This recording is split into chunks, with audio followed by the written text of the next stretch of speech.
Welcome to episode 27 of the Shaw Strength Podcast. I got to film this episode with Rob Jones, and Rob is one of the most incredible human beings that I have ever come in contact with. His story is amazing, and it was an honor to have him on the podcast. Unfortunately, the video file of the podcast went corrupt. It is something I did not want to happen, and especially not with someone as incredible as Rob.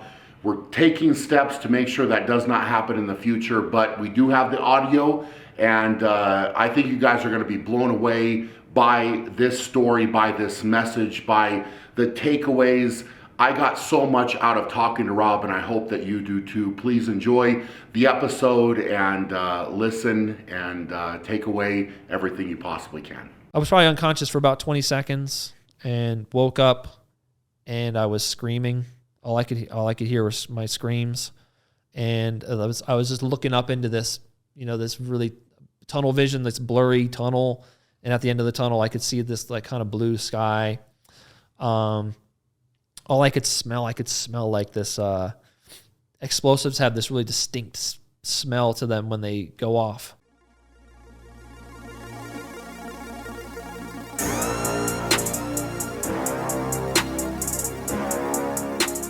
Welcome to the Shaw Strength Podcast. I'm your host, Brian Shaw, and today I have a very exciting guest here, Mr. Rob Jones. And Rob is a fascinating individual, I have to say that. I've tried to do a little bit of research on you and your background and everything you've been through, but you are a Marine Corps veteran. You are a Paralympic athlete. Mm-hmm. You are a motivational speaker. You are a Purple Heart recipient. You've done so much, man. You have done so much, and I have to tell you, I'm so pumped to have you here in Colorado and to be on the podcast. I feel like this is going to be a really, really fascinating talk that we're going to have, and I am so excited for people to hear it as well, because I think it's going to help a number of people out, and the message that you bring to the table is incredible. So thank you for being here, buddy. Thanks to you. I mean, I'm pumped. I'm the one that's really pumped because I've been a big fan of yours. Like I told you, since 2015, I started watching you compete, and it's kind of just surreal to be here talking to you. And so I just want to say thanks for having me. Absolutely, man. Absolutely. Well, I appreciate that. And let's jump into it, man. So tell me about your time before you joined the Marines. So, growing up, what was that like? What was your childhood like? Just kind of set the stage for us. Yeah, I grew up on a horse farm. I spent most of my childhood years, well, maybe not most, but my teenage years, just doing stuff for the farm. My mom and my former stepdad had a horseback riding business where they'd take people out into the woods for a couple hours. So it was kind of my job to clean the horse stalls and just kind of make sure that the property looked good. Lots of weed whacking, lots of mowing the grass, lots of mending fences, lots of building fences, and then of course picking up horse poop, which is why I kind of never have really taken to horses. That's so. What age did you start doing that type of labor? Like 12, until I was 18. And went away to college. I was like ready to go away to college, like a lot of young kids are.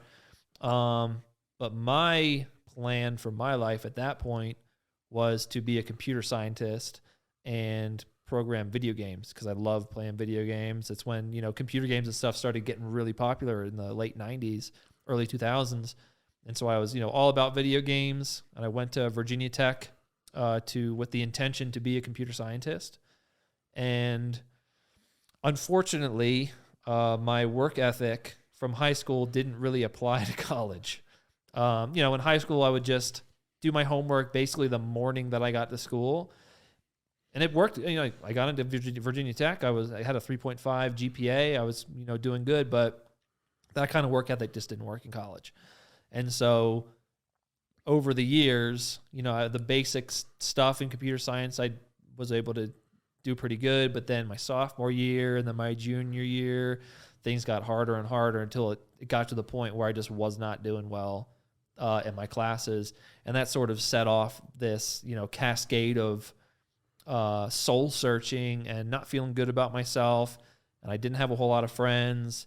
And I just got to this point where, things just were not in a good place. That's interesting. I mean, your childhood. So ironically enough, I worked on my uncle's farm growing up. Yeah. So I wouldn't change that for the world, because it taught me so much about working hard. Yeah.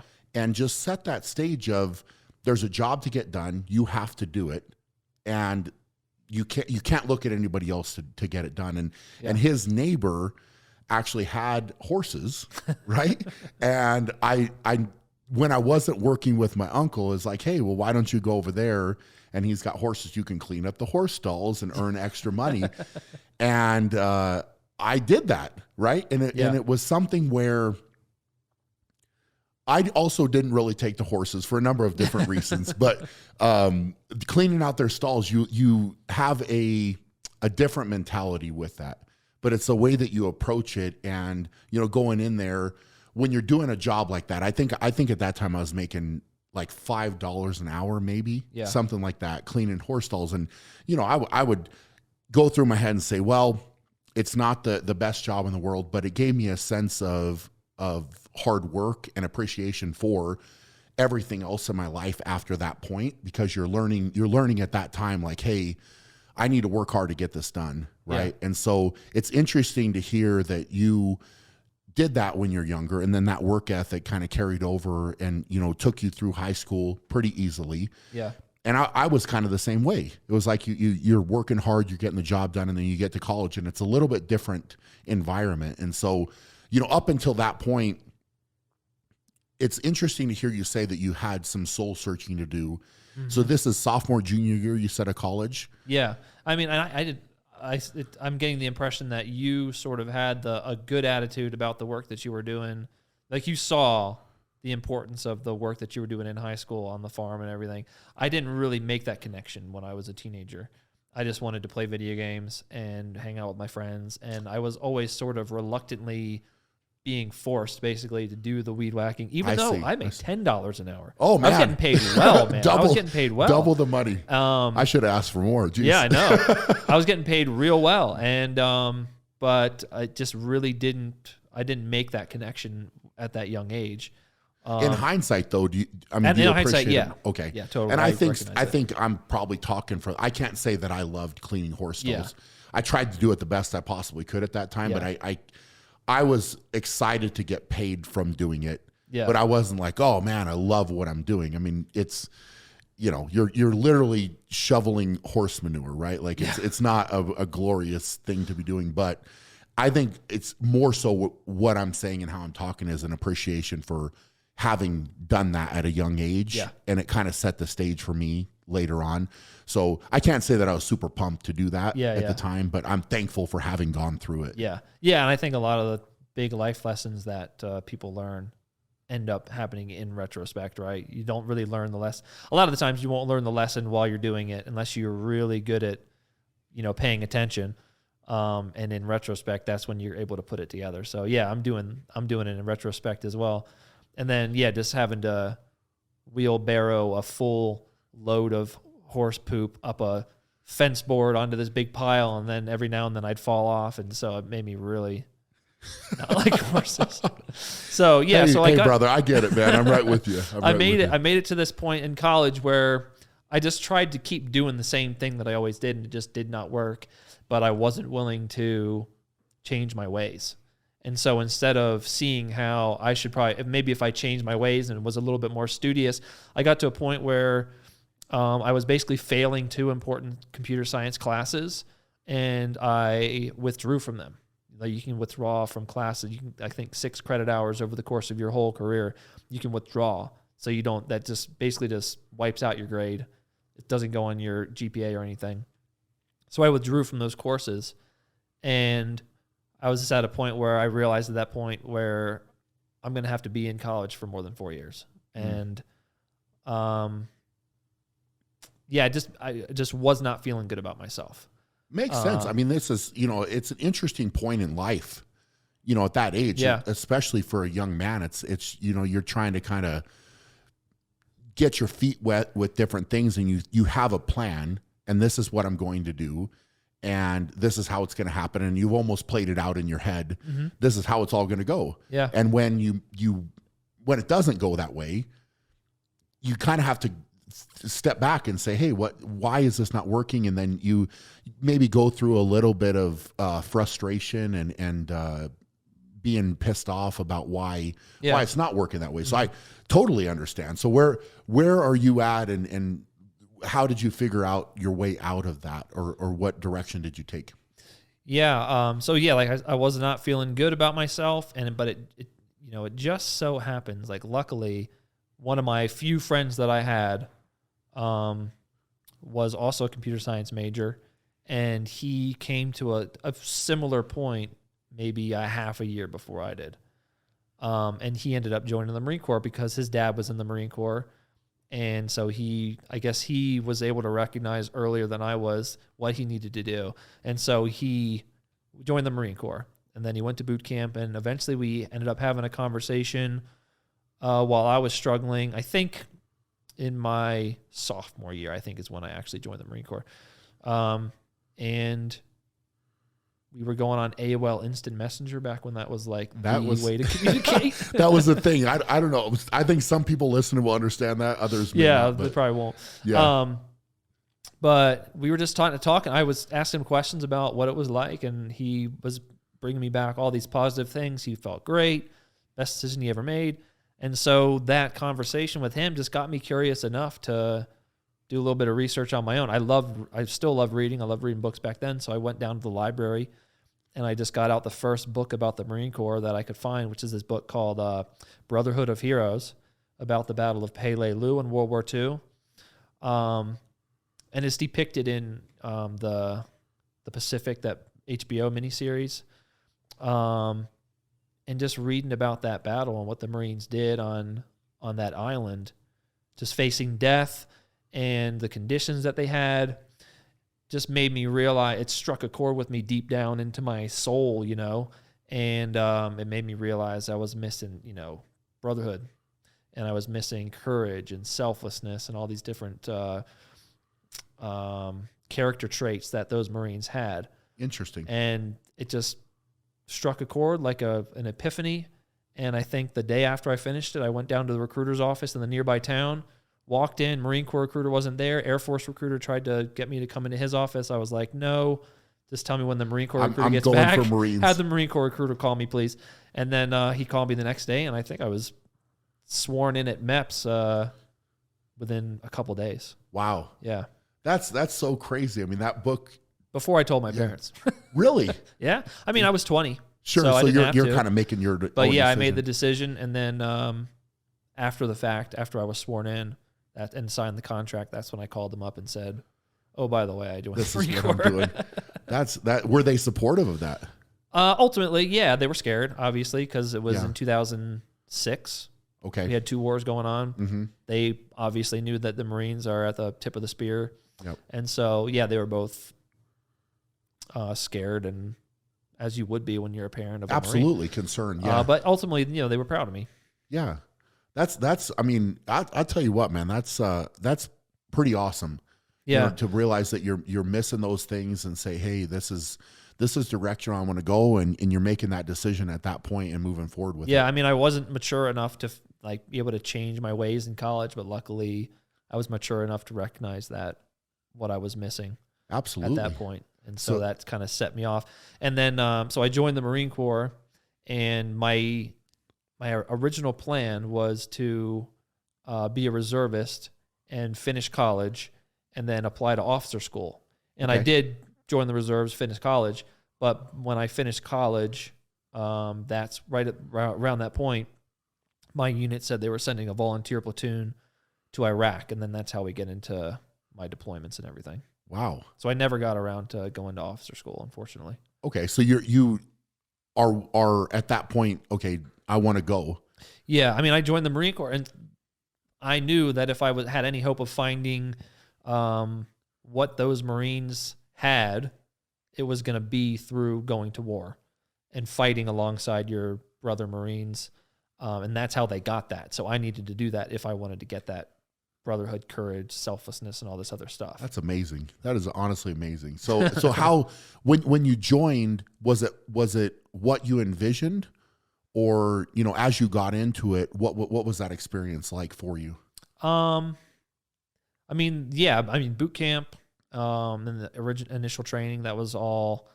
I had read a lot of books about boot camp, and so it was all kind of what I expected and went kind of in line with what I had foreseen. And then my Iraq deployment was not quite what I was expecting, because there wasn't the war in Iraq had sort of started to die down at that point. This would have been shortly after the Battle of Ramadi and everything, which is where we sort of started to turn the tide in the war. And so things in our area had started to die down a lot. So I was expecting a lot of gunfighting, a lot of shooting, a lot of IEDs, a lot of that kind of thing. And what the deployment was mostly was us going and finding weapons caches that had been buried in the ground by former Al-Qaeda fighters. And so I was a combat engineer, so our primary role was to have explosives for demolition, so we'd be blowing doors up. If we needed to blow doors or walls or things that were in our way, we'd blow them up, and in order to facilitate movement through those areas. And then I also had a metal detector in order to find, originally we would be finding, combat engineers initially were tasked with emplacement of minefields and defeat of minefields. So they gave them metal detectors and mine detectors. So when the enemy started using IEDs and things like that, the role for finding IEDs kind of naturally fell to combat engineers. Okay.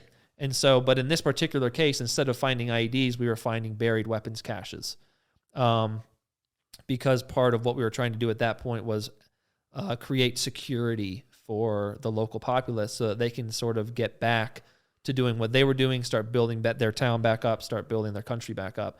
And so part of providing that security was getting these weapons that had been buried in the ground out of there and like make it, a safer area. Yeah. No, that's, you don't want your kids running down the road when there's an artillery shell sitting in the ground. Yeah. So were you disappointed going there? I mean, with what like you're saying, you were expecting more gunfire and more war fighting. Were you disappointed by that, or was it something where you got over there and said, "Hey, here's my job. Here's what I've got to do. This is what I have to execute"?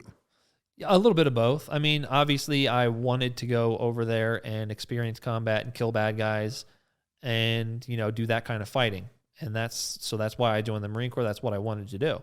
But at the same time, what we did was a good thing. We helped provide security for that area. We got those weapons out of there so that children can go play safely. We helped the mission move forward. We helped the Iraqi people get a more secure life. So I felt great about what we did. But yeah, I did want to experience combat with my brother Marines, and I wanted to kill bad guys. Makes sense. So that's why we got back from that deployment, and pretty much right away, my company was sending another volunteer platoon, this time to Afghanistan. And me and my buddies knew that Afghanistan, we kind of sort of, the focus at first was on Afghanistan, and then it shifted to Iraq, and then Afghanistan kind of boiled back over. So we were sending another volunteer platoon to Afghanistan as a part of kind of trying to get that back under control. And so we knew that there was a lot of gunfighting still happening in Afghanistan, so we all volunteered. So you knew going into Afghanistan it was going to be much different. You don't know for sure, but yeah, I mean, you kind of guessed it. Yeah, it was pretty likely that there was going to be a lot more fighting and a lot more danger. So do you think getting your feet wet, so to speak, with going to Iraq first was a good thing? Yeah. Okay. I think so. Yeah. It's, obviously I didn't experience a whole lot of combat, so it didn't totally prepare me for that, but I got a lot of experience with the metal detector. I got a lot of experience with patrolling and that kind of stuff. So it definitely was helpful, beneficial. Yeah. So I wasn't completely green when I went over there to Afghanistan and was put into this situation where, there was combat and there were IEDs all over the place. Yeah. So yeah, I would say it was good. Yeah, for sure. So getting into Afghanistan, was it very long before you headed back and It went over there? Let's see, we got back in August of 2008, and we arrived in Afghanistan in April of 2010. So there was a little bit of a wait, and 4 or 5 months of that was the training, the workup training. So we spent that in 29 Palms, California, doing training for that. And then in the meantime, in between, I took a job putting out traffic counters, like these little tubes that go across the road and you run over it. And so I'd go out there and, put a little box by the side of the road. I've seen those. Hammer a tube down in the road and then hook it up to the box and enter in the information and then go on to the next site. It was a fun job. It was pretty cool. I liked that job. Okay. And I was going to do it when I got back from Afghanistan, but so that's kind of what I did in the meantime while I waited to deploy again. And so then you get the call, you're going in and you get over to Afghanistan. Was it immediately you could tell it was different? Your sense of being there was different? Yeah, not right away. So we initially went to another spot that was had died down. And the plan was the Georgian army, the country of Georgia, the Georgian army was going to come over and take over from us. Okay. So we sort of got ourselves set up in this area. And then after maybe 2.5, 3 months, the Georgian army arrived and we started this handover to them. Okay. So in that area, not a lot going on. I think there was one firefight. I wasn't out on that patrol. It's one firefight. But it was good because I got time to build a relationship with the infantry guys that I was supporting. Because I was a combat engineer that was attached to an infantry platoon. And so we had never met each other until we got to Afghanistan. So you had that time to kind of build, we had that time. Relationship. Like I had time to kind of show them how I could help them, get to know them, get to figure out what they needed from me, show them my capabilities, and just build that relationship. So then when we actually got into combat, they trusted me. Absolutely. Well, I would imagine in these circumstances, building trust is probably huge. It's incumbent. I mean, you have to be able to trust the people that you're with, that they have your back and you have their back, and in order to do anything. Yeah. And I mean, it's hard. I love talking about this with you because it's something I have such appreciation for, and I can understand to a certain extent, right? Yeah. And you talk about it, and for me, coming from my sports background, I played team sports and whatever, and you certainly talk about going into this, and again, your teammate needs to have your back in everything that you do, and if you're going to be a great team, that's what's going to happen, right? You can trust who's to your right, who's to your left, and know that they're going to execute their job. But this is now, and a lot of sports like to say, okay, this is life or death, right? Like, or maybe have that mentality, but it in reality is not that. Yeah. Right? Yeah, I mean, in the Marine, at war, it's life or death. It is, 100%. But that doesn't mean that, and like with you had to be able to trust your training partners that they're going to push you, and they have your best interests in mind, and they had to trust you too. And so it's not necessarily life or death, but at the same time, it's success or failure, it's injury or no injury. So there's a lot of pressure there still. Yeah, you might not die if you don't win World's Strongest Man. Sure. But you're spending years and years and years preparing for it, and if you don't perform on the day, and it all happened. The interesting part with that is, and again, I don't want to go off on a tangent here too much, but in the weight room, it is right. So if somebody's spotting you, something goes wrong.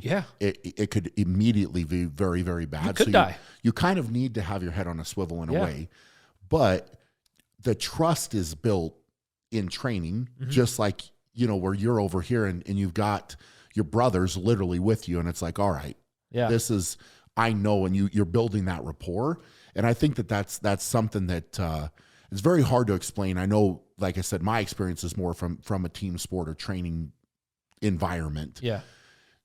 Going into that, and it's like those people are some of the people that I'm the closest with in my life because of being in the trenches, so to speak. Exactly. Right? Like there's nothing like that. And so I would imagine for you being in this scenario, you're in Afghanistan, you're meeting these guys. It's like, all right, I'm showing you what you can do. Your confidence grows with them. They're more confident with you. And now you're walking into, an insane situation and dealing with it, man. And it's, like I said, nothing but respect, for you walking in there and doing this. And so when did it start to heat up? When did it start to get, more intense for you? And what were you thinking, like, going into it?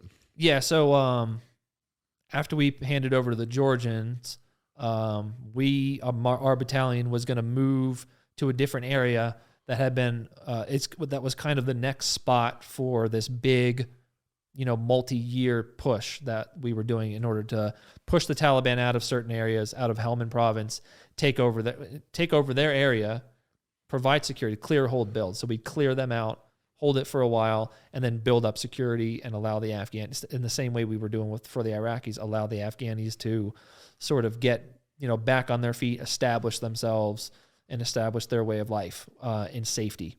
And so that was the goal. And so we were literally on the tip of the spear of this next push. And so we arrived in a place called Sangin, which is in Helmand province. Had been held by the British for the longest time, but they didn't have the manpower to actually push forward. So we took over from the British. So they were still there. They were still there. So they handed over to us, basically.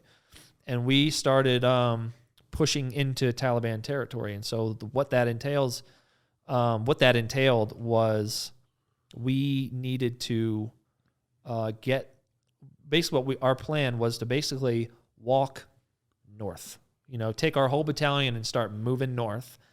And if the Taliban started shooting at us, we would shoot back, kill them until they ran off or they were dead or whatever.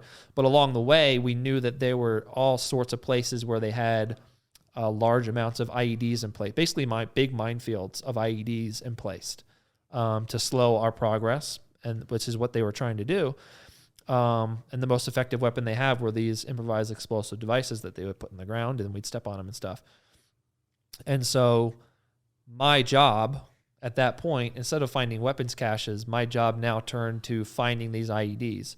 And so what I would have to do, we would be walking north, and any time that we felt we were entering into an area that it was likely that there would be an improvised explosive device in the ground or hidden somewhere, I would go through that area first with my metal detector and basically plot a safe path through that area. So the best way to describe it would be going over a bridge. Like if we were starting from, your house and there was a river right in your backyard, every time we went north, we'd have to cross that river. We couldn't go any other way. And the only place that we could really cross that river is a bridge. Interesting. So the Taliban knows that, we're not going to take our 80 to 100 pounds of gear and swim across the river. We're not going to get in boats. So every time we go north, we're going to cross this bridge. And so they would take their limited resources of IEDs and put them in the places where they felt it was most likely that we were going to be. Like if you're hunting, you set yourself up where you think the deer or the animal that you're hunting is going to be. Makes sense. And so they would put their IEDs around bridges, for example. And now walking in there, you said that you kind of knew where it might be more likely that they would be. Yeah. Okay. So it's like one of those situations where we know that they know that we know that they know. Okay. You kind of play this little chess game. And it's just whether or not you can find them. Whether or not I can find them. Okay. Or whether or not I can avoid them. Now, are you the only one doing this, or were there other?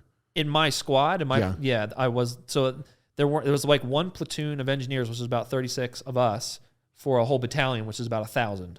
Wow. Okay. So each engineer there'd be about 4 engineers per platoon. Okay. So 4 for 30 or 4 for like 48 people. Okay. And so there would typically be an engineer on every patrol. So yeah, I'd be the only guy. And the infantry guys, we would try and get them spun up on using the metal detectors, but they just didn't have as much training as we did with them. So they could do it. But they would always kind of opt for an engineer or an EOD technician to do it just because we had practiced so much. Just like I wouldn't necessarily be leading a combat patrol either, because the infantry guys are so much better at it. Absolutely. They're going to defer to you. Yeah. Because you're the expert. You're the one that's what you're going to do. Yeah. So we'd get up to this, what we call a danger area. So in this particular example, the beginning of this bridge, and I would take out my metal detector and I would just start walking. I would usually try and take a look at the ground, because sometimes you can kind of tell where they've been digging, or maybe there's some markers off to the side that, could indicate that maybe there's something there. I try and just avoid those spots. But they would put decoys out, and they're really smart. And so basically I'd just swing my metal detector back and forth in front of me as I walked forward. And then my metal detector would be making beeps. And it would also have lights on the display that would light up based on how high of a metal signature. But the thing that made it extra difficult was, we're on a mission. So I can't just take all day. Yep. I can't take 5 hours to make it through this spot, because we need to go execute our mission. But at the same time, I can't just run through there because we'll be taking casualties. So I'm constantly trying to balance. There's a lot of expediency and safety. Lot of pressure. Yeah. Right. So, and then there's also a lot of minerals in the ground that set off your metal detector, and you do this thing called a ground balance to kind of calibrate it. But there's still minerals in the ground, so it's like you're trying to figure out what sensitivity to set your metal detector at, such that it's going to be able to reliably find very, very trace amounts of metal. Like the IEDs would be a shampoo bottle, a PERT Plus bottle, with a single strand of copper wire on the top and a single strand of copper wire on the bottom, and that'd be the only metal. Wow. And then there'd be a battery somewhere in there, which has a lot of metal in it, but it'd usually be, they knew to offset it so that it'd be hard for us to find. So if you didn't pick up on that shampoo bottle, and maybe the battery's over here, it's like this is the danger here. Yeah. You can step on the battery, but if you step on that shampoo bottle, that's it. It explodes. Yeah. And so it was about trying to figure out what sensitivity I needed to set my metal detector at in order to pick up that little copper wire, but not pick up all the minerals in the ground, and also be able to do it fast enough that we're able to go execute our mission effectively, but we're not taking. So it's a hard thing to do. Yeah, it sounds incredibly difficult. Is what it sounds like. Yeah. And but I love doing it because it just gave me that extra. I was trying to be a part of the brotherhood. I was trying to have courage. I was trying to be selfless. So it was like the perfect job to have all those things, because I was out there protecting my brothers. Absolutely. By putting myself on the line. So how big of a path would you try to clear? So the path that I would, so there's clearing, which is what I was doing with my metal detector. So clearing is like waving your metal detector over it and making a determination that there's nothing there, right? So that's clearing. But I don't know for sure. It's just my theory is there's nothing there, because I waved my metal detector over it. I read what it was telling me, and I decided there's probably not anything there. Now, in order to make sure that it's safe, you do something called proofing the lane, which is stepping on that spot. Like you clear the spot with your metal detector, and then you step on it to prove that there's nothing there. So there's no avoiding that. You have to do it. And so I would clear about probably a 5 foot wide area with my metal detector going kind of like this. And then I would proof just where my feet stepped. So it literally be, and then I would mark where I had stepped along the way. Interesting. And so when I made it through an area, I would say you're only safe if you step exactly where I stepped. That's really the only place. How are you marking your steps? People would use different methodologies. We would have chem lights as kind of the way that I would do it, and I would also kind of scuff the dirt a little bit with my feet. So that'd be kind of how I would do it. Okay. And then so throughout that time, and then once we got to the other side, I would kind of proceed back through, and I would kind of manage that little lane where every infantry guy that came up to it, I would make sure to remind them, only step where I stepped. And they go, okay. And then so they're literally trying to follow your footsteps. Yeah, literally follow my exact footsteps because that's the only place that is guaranteed it's safe. Safe, yeah. Wow. Now, during the course of that time, if I do find something with my metal detector that seems like it could be a pressure plate or the battery or some sort of metal signature that I think is worth investigating, what I would do is try and find the center of the metal signature. And so I would wave my metal detector from the left, and I would wait for a tone, any tone. It doesn't matter. Like, I would usually wait for maybe like an 8 or a 9 out of 14 on my metal detector. And I would kind of listen to that tone and be like, ee, like that. And then I would wave it from the right side, and I wait for it to go, ee, like the same exact tone. Because that means I'm the same distance from that metal the center of that metal signature. So I approach it, and I get like a foot to it, and then a foot on the other side away from it. And then I do the same thing from the front. And so if you put all those things together over here in the middle of this, and then in line with where I approach it from the front, that's the center of where the metal is. And you could also come from the back of it to get like a completely accurate picture. So that'd be the center of it. And then so I kind of put in my head where the center of the metal signature is. And then I'd squat down, and I'd just like start digging with my fingers, you know, trying to uncover the object, whatever the object is. Yeah. And it might be a piece of shrapnel. It might be a shell casing, or it could be a pressure plate or a battery or something like that. So you just really, really, really gently try and figure out what the thing is.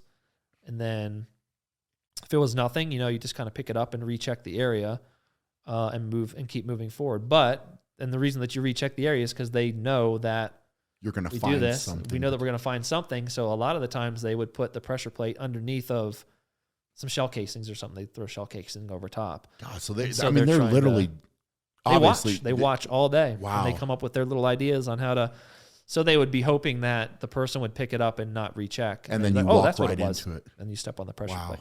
And then they would also put, where there's one IED, there's almost guaranteed to be 2, 3, or 4, because they put them in clusters. So they're hoping you only identify one potentially, and then. Yeah, well, yeah. And then they're hoping that if somebody steps on an IED, the people that come to aid them Also, will be so wanting to help out their friend that they're going to boom, and they're going to hit the secondary.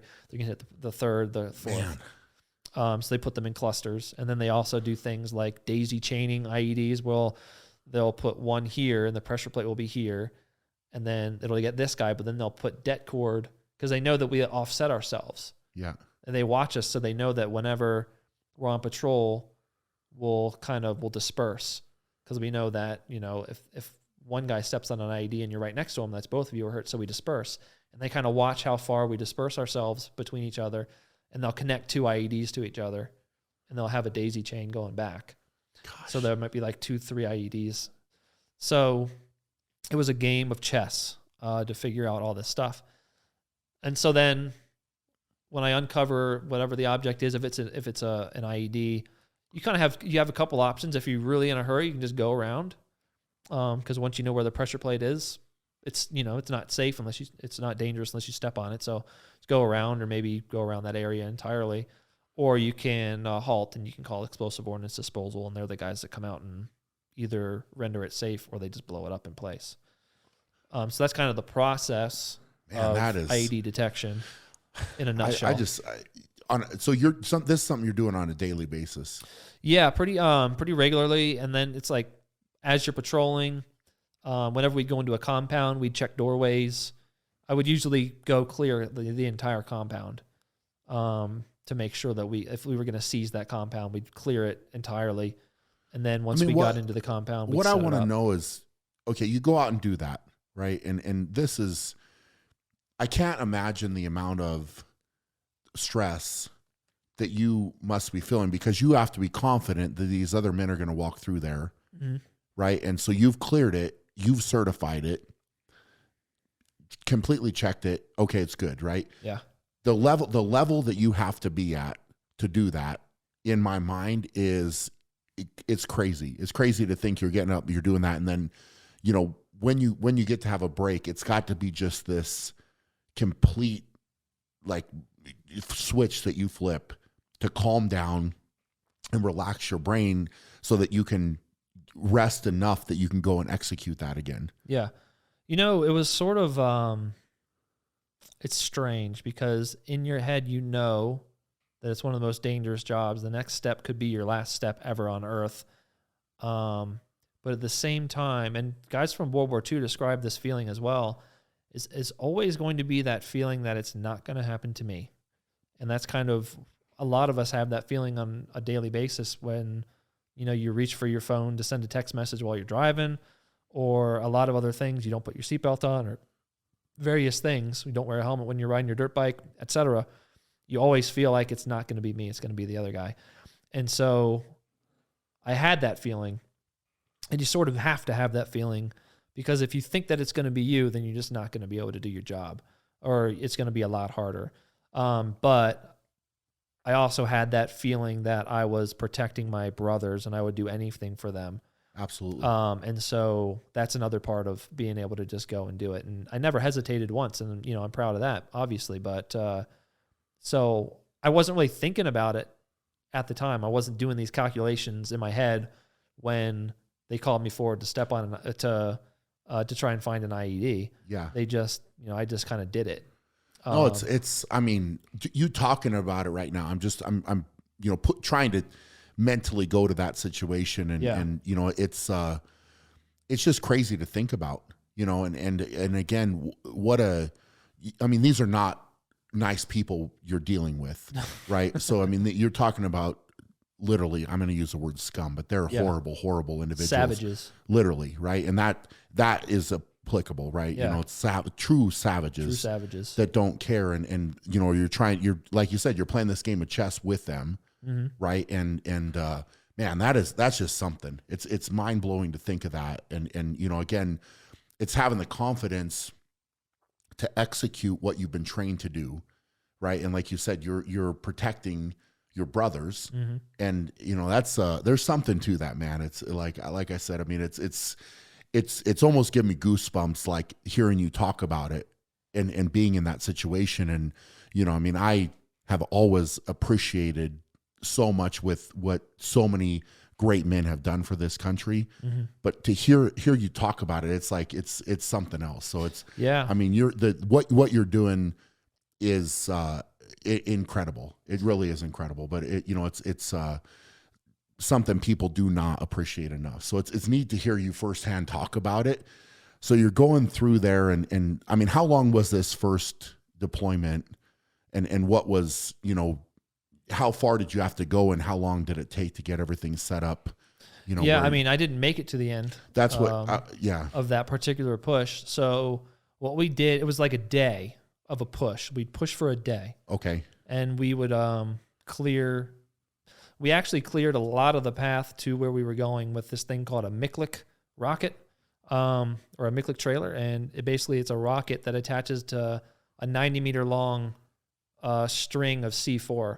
And so you launch this big rocket, and it lays on the ground, and they blow it up. It's like 1,700 pounds of explosives. Man. They blow it up. And what that does is it sympathetically detonates anything underneath of it. So it destroys anything that's underneath of it. And then so we just walked along that crater to get us through a lot of those big IED threats that were in the very beginning. So that would detonate any IEDs? Yeah, it would detonate and just destroy it. For how big of a path? Like, you know, a foot wide. Okay. So you're basically literally walking along a trench. Heel toe through that. But then it's that, but then also they would run mine rakes through it. So they'd put these forks on the front of a tank, and they would just basically just plow up the ground around it. So we had a pretty wide little area that we could walk through. Yeah. But that was the process, how we got through this initial section of these big minefields that had been in place. How many did you find? You know, I didn't find a one until I stepped on one. Really? Yeah. I mean, I searched and searched and searched, but it never came to pass that I found one until one fateful day. Wow. But they were being found, you know, all over the place. So obviously you knew they were a huge threat that were right. They were the threat. They were really the only threat. Okay. I mean, snipers and gunfights, and you know, people got killed during those as well. But IEDs were like the threat, pretty much. Man. And then so we pushed for a day, and then we would seize compounds, and we took probably a week to build them up, adding sandbags and getting them set up as patrol bases. And then we ran security patrols for a couple weeks to really assert our dominance over the area and make sure that the Taliban was out. and then sort of start having meetings with some of the people in the area to say, we're here, we want to help you. What can we do to help? Was it hard to build that relationship? I wasn't really a part of building that relationship. Okay. That was, senior leadership, company commanders and up that were doing that. But yeah, I imagine it probably would be, in some ways, yes, but in all, it was definitely a difficult relationship to build, because you're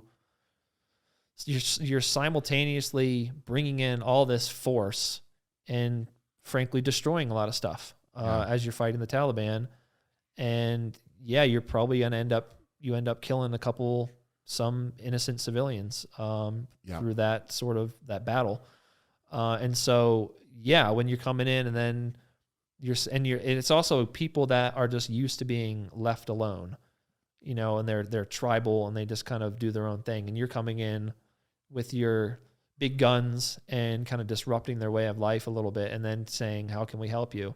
It can be difficult to establish that relationship, and you have to take time to build that trust, build that relationship by over and over again helping these people improve their lives and helping them do what they want to be able to do. And there's no shortcut for that. Yep. And it's just like any other relationship. You have to over and over again, repeatedly show these people that you have their best interest in mind. Yeah. And so it took a long time. We didn't really take the time right away to, build those relationships solid, because we were trying to seize as much territory as we could. We had a certain spot we were going to try and reach ultimately, and then really start to build a relationship from there. Interesting. And so, yeah, we set up these patrol bases, do security patrols for a couple weeks. That's where I was doing a lot of my searching, was because we would cross rivers, we would go over bridges, we would go into compounds and that kind of thing. So that's where I was doing most of my searching. And then it got to July 22nd of 2010, we were going to do another push. And then that is the day that I had that was bad. Yeah. And so how did that go down? Yeah. So we were going to, basically the mission was the exact same. We were going to drive that way, walk that way, and kill some Taliban if they fought us, and then seize compounds and do the same exact thing we did before. And this time I was with a squad of Marines that were on the flanks of the main body of the battalion. And so our job was to sort of be on the side and just keep an eye out for ambushes and protect those flanks. And so we got to a point where it was about 1 o'clock. We were about halfway through the day, and we took a break. We got to this one portion where a lot of the battalion was kind of in the same area. So we all kind of took a break, and the senior leaders had a little bit of a meeting for about 15 minutes. And then we stood up, and our point man started walking that way, and he stepped on an IED. Oh, man. And luckily, the IED malfunctioned. So we stepped on it, and all that happened was a little blasting cap went off, which is this it's about half a Bic pen full of explosives that gets put down into typically they would make jugs of homemade ammonium nitrate. They'd stick this Bic pen of explosives down into it, and when you step on the pressure plate, it completes a circuit that goes to that Bic pen, and that blows up, and then that ignites the main charge. And so for whatever reason, all that happened was the Bic pen exploded. Man. But like I said before, where there's one, there's going to be two, there's probably three, maybe even four. So it then became my job to find us a path through that area. And I started executing the process that I told you about before, clearing with my metal detector, trying to figure out whether or not the buzzes and the beeps I was hearing were worth investigating. And I'm doing that, and I'm up here doing that one instant, and the next instant I'm teleported on the ground. Man. I was probably unconscious for about 20 seconds and woke up, and I was screaming. All I could hear was my screams. And I was just looking up into this, this really tunnel vision, this blurry tunnel. And at the end of the tunnel, I could see this like kind of blue sky. All I could smell like this, explosives have this really distinct smell to them when they go off. And so I could smell that, and I could also smell dust, and it was like all in my mouth and my nose. And it felt like my legs had fallen asleep. But when you fall asleep on your arm and it's painful, but magnify that by 100, 200 times. So this really intense numbness. Oh. And so I was there screaming for about, I don't know, maybe 30 seconds before I guess the endorphins started pumping into my body, started to get, and it was like my conscious and my subconscious mind had detached from each other. Like my conscious sort of just got put into this protective little cubby. And so I was just like sort of witnessing what was going on with no control of anything that I was doing. Like I wasn't, like if somebody poked you with a needle or something, you would consciously sort of go, like that. Yeah. I didn't have any conscious control of what my body was doing. It was like my body was reacting on its own accord. Wow. And there was really usually when you have a painful experience, there's some sort of semblance that you have control of whether or not your reaction to it, like if you're a guy, you don't want to make a noise, or you don't want to admit even if it hurts. Yeah, if it hurts, you're not. You try and resisting that reaction. And it was like I had no control of any of that, even though any amount of pride that I had was gone. There was no control over whatever. So it's that kind of visceral, primal kind of scream. And that lasted for about 30 seconds until finally my senses started coming back a little bit. And at that point, then I could hear my friends going, "We're coming." They're yelling to me that they're coming, but they can't run over right away because of what I told you about before. There's probably a third or fourth IED. So they had to bring another engineer over. Man. As I'm bleeding out into the dirt. They had to bring another engineer over to sweep to me really quick. Yeah. And then they could come over and put tourniquets on my legs. And then shortly after that, the corpsman came over and gave me the morphine. And that sort of brought the pain down. It wasn't really pain. It's like that really painful numbness. So that kind of went away, and I started getting tired, and I started getting loopy. And so you realized at this point what had happened. Oh yeah, I knew right away. Once you kind of came to, and it's like, oh yeah, it's God, I kind of just know. Yeah. And at that point, I'm kind of thinking, I'm projecting into the future, even though I have no idea what I'm talking about, right? Yeah. Projecting, okay, this means that I'm going to be in a wheelchair forever. My mom's going to have to take care of me like I was a baby. Like she's going to have to wipe my butt for me. And these are the thoughts you're having. Yeah, this is what I'm moment. Thinking. Like, oh, I'm not going to be able to work out in the gym anymore. I'm not going to be able to do this. This is what life is going to be. So at that point, high on morphine, in shock, and thinking this way, I'm like, dudes, just finish me off, man. Just put a bullet right through there. And you're saying this to Yeah, I'm asking these guys to just finish me off. Wow. And so, and of course they're like, no, you're gonna be fine. They're calming me down. And eventually I get tired enough that I start to fall asleep, and they're slapping me in the face, which I checked with the doctor. You don't have to do that. So interesting. I think they just wanted to hit me. Yeah. But they're trying to keep me awake. And eventually, were you falling? Were you like actually? Yeah, I was like you go into shock and you have all sorts of morphine pumped into your body. You just So you're kind of almost just starting to drift off sleep. I wasn't going to die or anything. I was just sort of just. But they were probably worried. Yeah. They were worried. So they probably didn't want to just hit you. No. Let's hope not. At least, yeah. But I did ask a doctor. I was like, "Is that true? Is that something that if I fell asleep at that moment, would I have died?" They're like, "No, you just would have been unconscious." Wow. So yeah, they got the blood stopped. They put like 2 tourniquets on each leg, and they load me up onto a stretcher, and they start carrying me to this tank. And at that point, they gave me another shot of morphine, I guess, and that made me go unconscious, and I didn't wake up for 2 days after that. 2 days? Yeah. Wow. Did anybody else get hit, or was it like when they were coming in? Or not like I was. Okay. I think there were a couple guys that had bad concussions. Okay. So they were close enough to you that this... Yeah, and typically what you want to try and do is have everybody be back far enough such that if you step on an IED, they don't get hurt. And so I tried to do that, but in that particular situation, we didn't know where the IEDs were. Yeah. And so we didn't want anybody moving around too much because there could have been one... So you went in right after the first one misfired. Yeah. And it was... So you were very well aware... I pretty much knew there was something in there. Man. Yeah. So and so to now with you doing your detector, you don't know that you obviously had to have taken a step or something that just caught it enough that I stepped on the pressure plate. Wow. It's like a shampoo bottle. It's like that. Man alive. It's kind of like 1 foot that way, 1 foot that way. Yeah. And then too, there were the leaders were having that meeting, there were people running around all in that area. Wow. And it's just wild to think about how people were running around through there. It could have been so close. Could have been, yeah. Wow. And if they stepped on it, they could have blown everybody up too. So 2 days.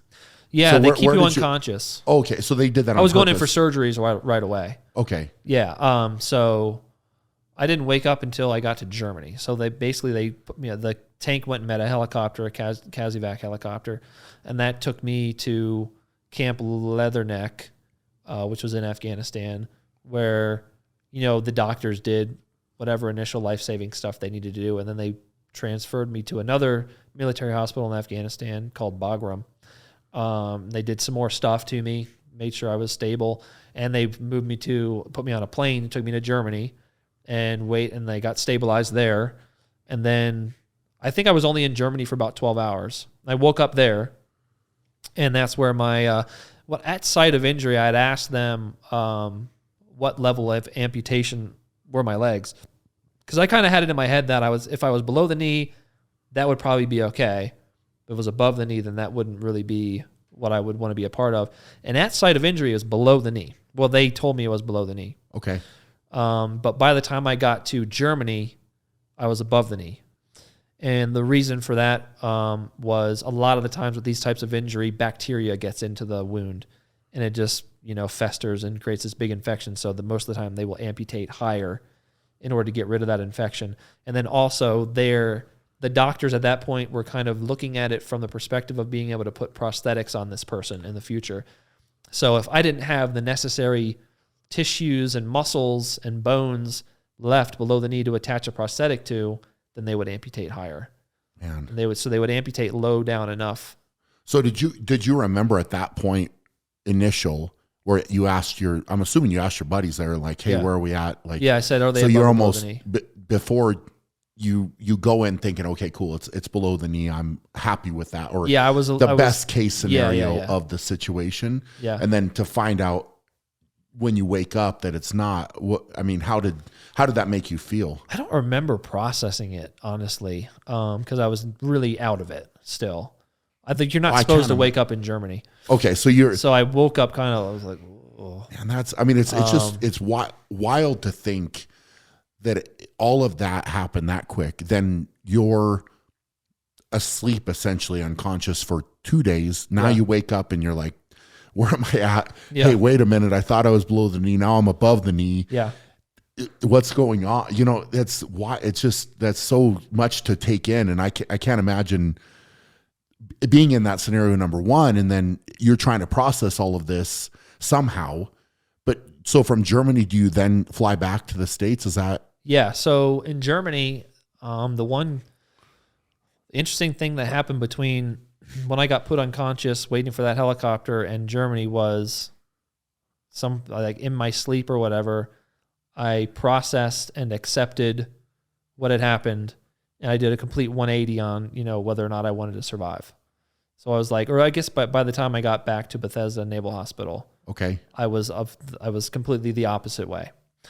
So you went from saying, "Hey guys, I don't want to live this way," to I'm going to do what I can, even though I was, completely out of it.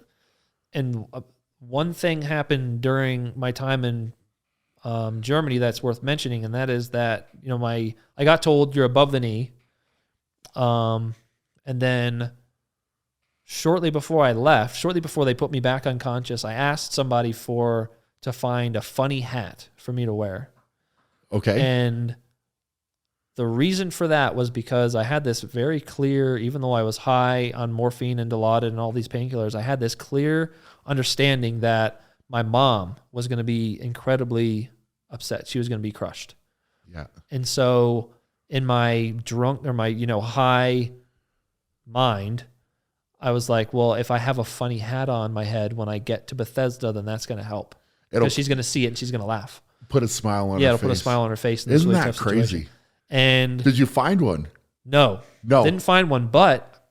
And I don't know exactly what happened, but somebody brought me a funny hat when I got to Bethesda. And you don't know how? And they gave it to my mom. I don't know how. Nobody ever told you? I have no idea. Wow. How if those two things were connected or if it was just coincidence.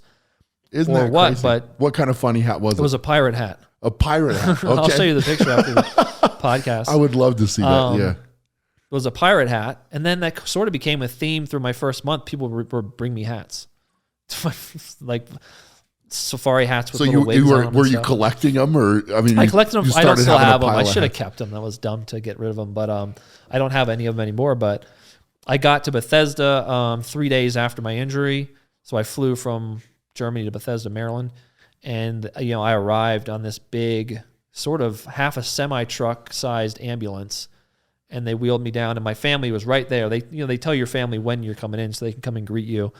And I was still out of it, but I remember seeing my mom, my dad, my stepdad, my stepmom, my little brother, all these people, and they were like, "We're here," they're just let me know that they were there, and then they whisked me away to surgery. Wow. So you remember saying hi to him at that point a little bit? I don't know if I think I, raised my hand. I can't imagine how out of it you probably were. And then I spent the next week in the ICU hallucinating.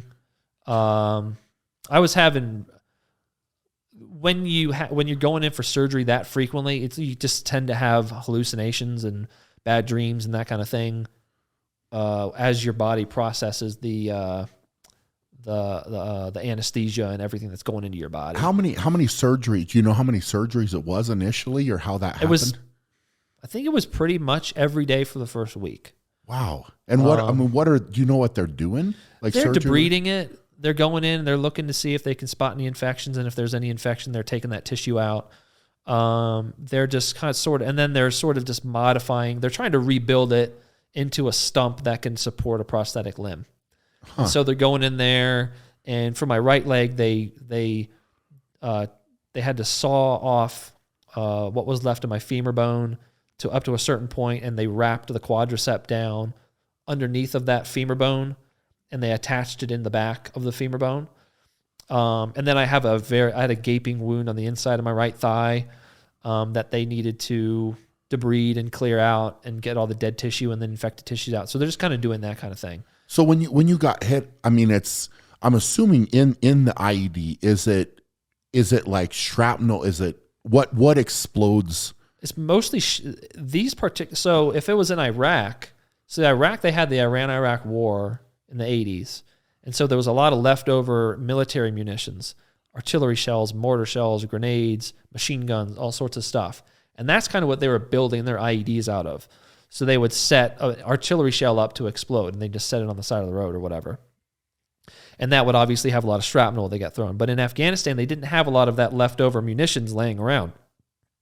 And so they would make explosives. They would make a ton of ammonium nitrate, and they would put fuel oil in it, or they'd put aluminum powder in it to make a fireball, and they would just pack it into into these yellow jugs, and they would just bury those jugs, and they'd attach a pressure plate to it, and with a blasting cap going into it. And so they could put shrapnel in there. They would put ball bearings and things like that in there. But most of the ones that we were seeing in Sangin would just be straight explosives. Okay. And so it would be just a super powerful shock wave. Okay. And when you have a shock, you can use explosives to cut steel. So the shock wave is moving like 20,000 feet per second. So it's like a knife. It just like cuts right through things. Yeah. So some of the damage that you had, like you said, on your upper leg, was caused by that. It's just the shock wave. Yeah. So that they weren't having to pull stuff out, or maybe there might have been. Yeah. I mean, I have like little flecks of stuff in my thumb and in my hands and stuff. Yeah. So I don't know if there could have been some metal in there or plastic or it's just stuff. It's just who knows. It just causes so much damage. I don't think there was a whole lot of shrapnel in it, if there was, because I also ended up having a lot of wounds to my buttocks. Okay. And so I don't. Yeah. So it was mostly shockwave damage. Man. So as you're going through the surgery, like you said, ICU, you're having hallucinations, bad dreams, hallucinations. I'm like, every time I close my eyes, it's just I would see things. Like I would see the Aliens movie I'd like to see the aliens dancing like this. Seriously. Yeah, just weird. So I would see ants crawling up my body.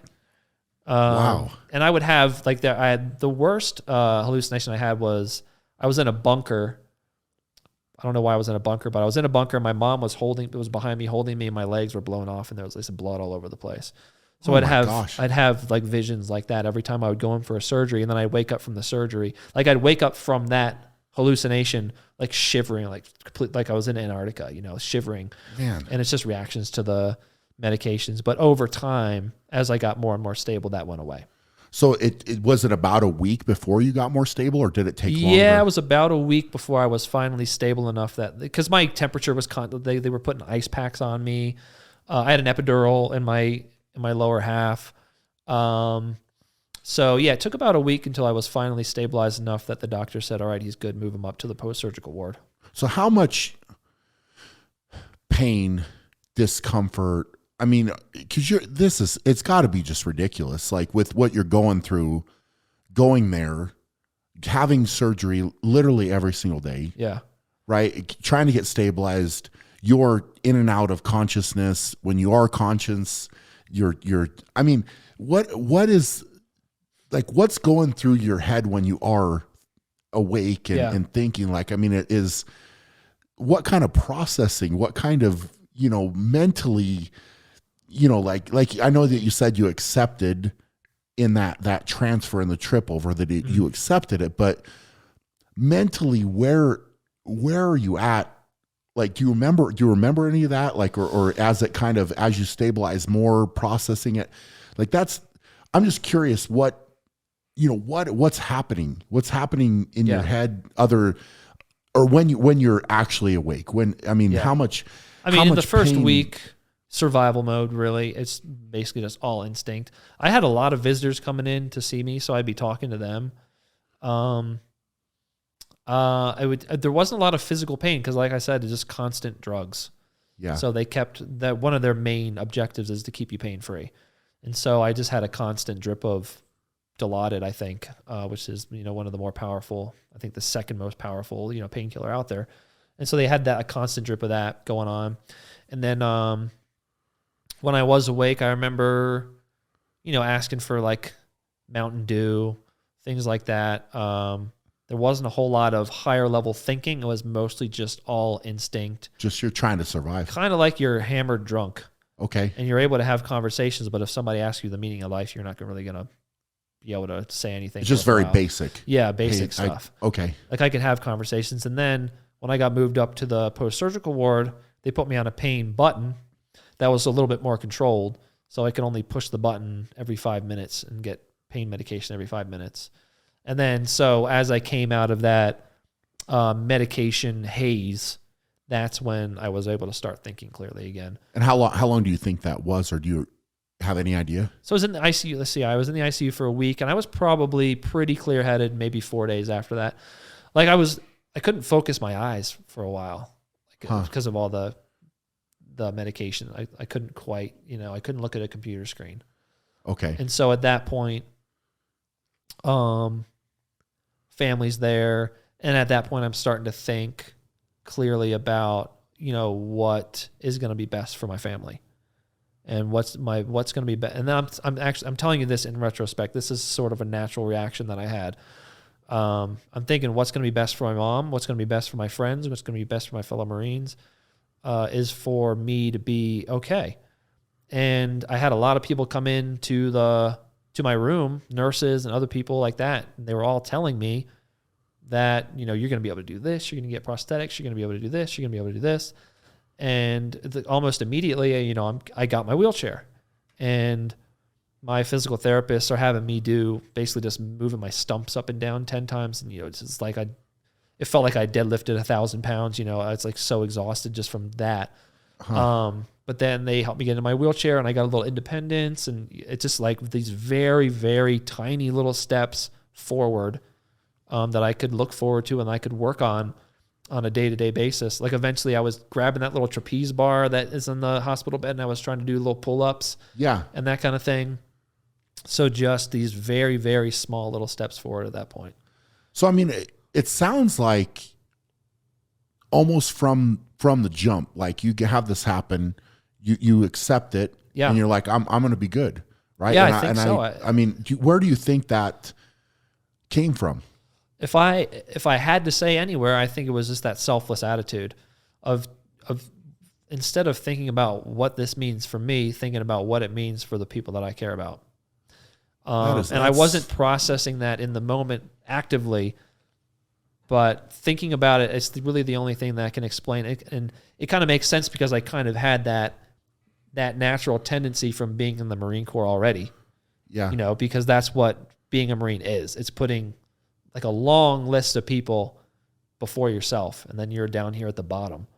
So I think it's fascinating to me that's what's going through your mind. What's best for my mom? What's best for my family? What's best for, the other Marines? I mean, that's special, man. And then just having that attitude that the Marine Corps imparts within you, that you have a mission and you're just not going to stop on that mission no matter what happens. So your mission just changed in your mind. The overall mission didn't change. The overall mission is have an enjoyable life, have a meaningful life. The path that I was going to take towards that mission is what changed. So it was being in the Marine Corps.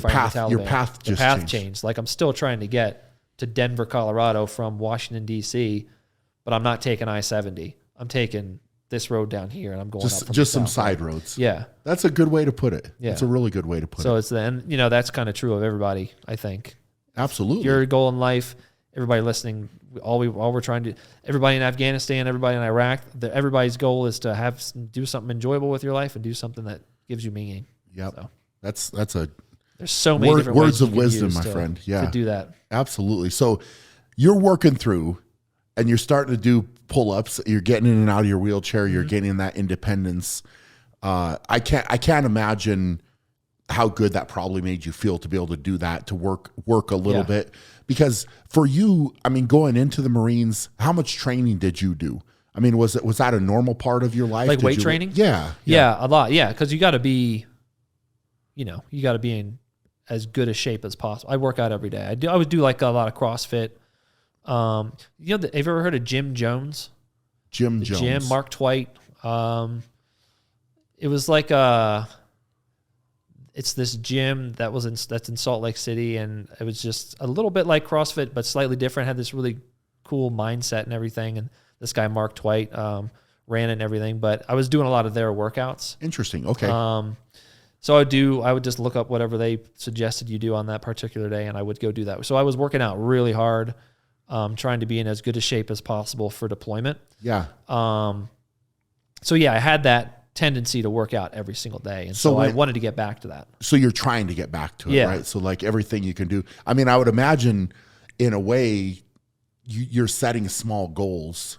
Oh yeah, as you're going through, and it's every one of those that you meet is empowering you to a new level. Big time. Yeah. Like the first goal was get into my wheelchair with help, or the first goal was lift my stumps, Yeah. Next goal was get into my wheelchair. Next goal was get into my wheelchair by myself. Next one was roll around the ward, then go outside. And then eventually my physical therapist would take me down to the physical therapy clinic instead of doing physical therapy in my bed. And then one day I asked, do you guys have a pull-up bar in here? And they said, yeah, it's like in the doorway of a closet or something because we never use it. And I said, well, I want to go do a max set. That's great. I think I did like 14 or something. Okay. But of course, 14 minus legs.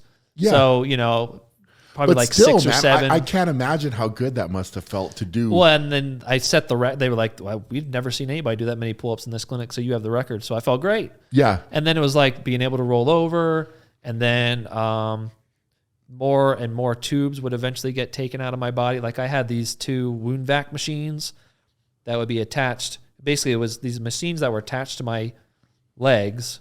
My legs were wrapped in gauze, and these machines would just be pulling pus out constantly, just pulling all the liquids out and be pumping into these wound vacs. And I'd be going in for surgery every other day. So still at that point? Still at that point every other day. And what was it? Still just debridements. Yeah. Really? Yeah. Wow. So how much, do you have any idea how many total, or did they tell you? Or roughly probably 24, 25, because let's see, every other day for about 30 days, so 15 there, and then Wow. Yeah, so probably that. And then I also had this I had a colostomy where they diverted my colon to my abdomen because of those wounds I had to my buttocks. Yeah. And so they didn't want me to wipe my butt and then get bacteria in those wounds. So they Makes just sense. diverted my colon to here. So I had a catheter and I had the colostomy. And so over time, those tubes came out, and I got less and less. And so I was getting more and more mobile on what I could do. I was so thankful when the catheter came. Oh, I can't. God, that had to be horrible. I was like, just do me a favor. Just take this out during surgery, please. Because my buddy, he had to get a catheter out, and they took it out while he was conscious. Oh. And he said it was like the most painful thing he'd ever. I was like, please, doctor. Yeah, do me a just favor. do me a favor. Gosh, Or at least, that let sounds me hit horrible. my pain button 10 times. Yeah, yeah. So yeah, and that was kind of all I was really focusing on at that point, was getting to a point where, because I knew the next step for me was getting transferred over to Walter Reed, where I was going to start getting prosthetics done, and that's where I was really going to start hammering on my recovery and learning how to walk again and things like that. So I was just really focused on getting there as fast as I possibly could, and it took about a month, and then finally my last surgery was the skin graft, where they took skin from my left thigh, the front of my left thigh, and they put it over top of that big wound that I had on my right thigh. And then I think I stayed there 2-3 more days until the surgeons felt good about the skin graft. And then once they signed off, I was transferred within like 3 hours. Okay. They came and took me over to Walter Reed and got me checked in over there. So that was about, you said about a month or Yeah, a little bit roughly more? a month. Okay. Yeah. So you get there, and that's the next check, I would imagine. Yeah, It's getting like, transferred okay. over there is like the next big milestone. So you get there, and how was that? I mean, that was a year and a half Okay. at Walter Reed. So we could do 4 hours of podcasting just about Just the recovery, about that, you know what I mean? So the first step there was I didn't like go there and then immediately get legs, because my legs still had staples in them. So I had to wait another month probably until my legs were ready to get casted for prosthetic legs. And so during that month, I met my my physical therapist, Etane, and we just started building strength back up, because my body was healed. Yeah. Didn't need to put a whole lot of energy back into healing anymore. And at this point now I can start building strength. And so that's what we were focused on. She was sort of having me do all this stuff on the mat table, like push-ups and Russian twists and all these different workouts on the mat table, in preparation for when I was going to get my prosthetic legs. What do you mean by Mac table? Mat table, like a massage table, except bigger.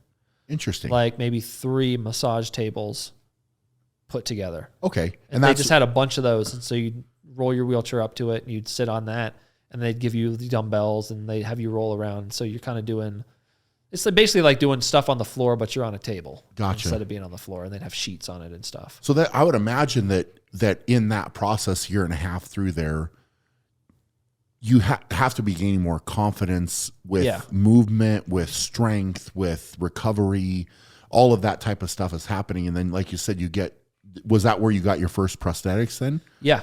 Okay. So after about a month, the doctors finally said, you can take these staples out. Your wounds are healed up on your legs. Your legs can handle prosthetics. So I go down to the lab, and they take casting plaster, just like with a cast, and they wrap it around they put plastic over top of your leg, and then they wrap the casting plaster around your leg, and they build it in a certain way so that it supports your weight in the right way. And they mold it so that certain parts of your leg that may be sensitive aren't having pressure put on them. They try and make it as comfortable as possible so that when if you have an uncomfortable shoe, you're not going to walk much. Makes sense. Kind of like that. And so they do that, and they take that mold and they fill it. They take that cast and they fill it with a mold, and they take that and they wrap plastic around that. And then that's your prosthetic socket. And then you go in for fitting.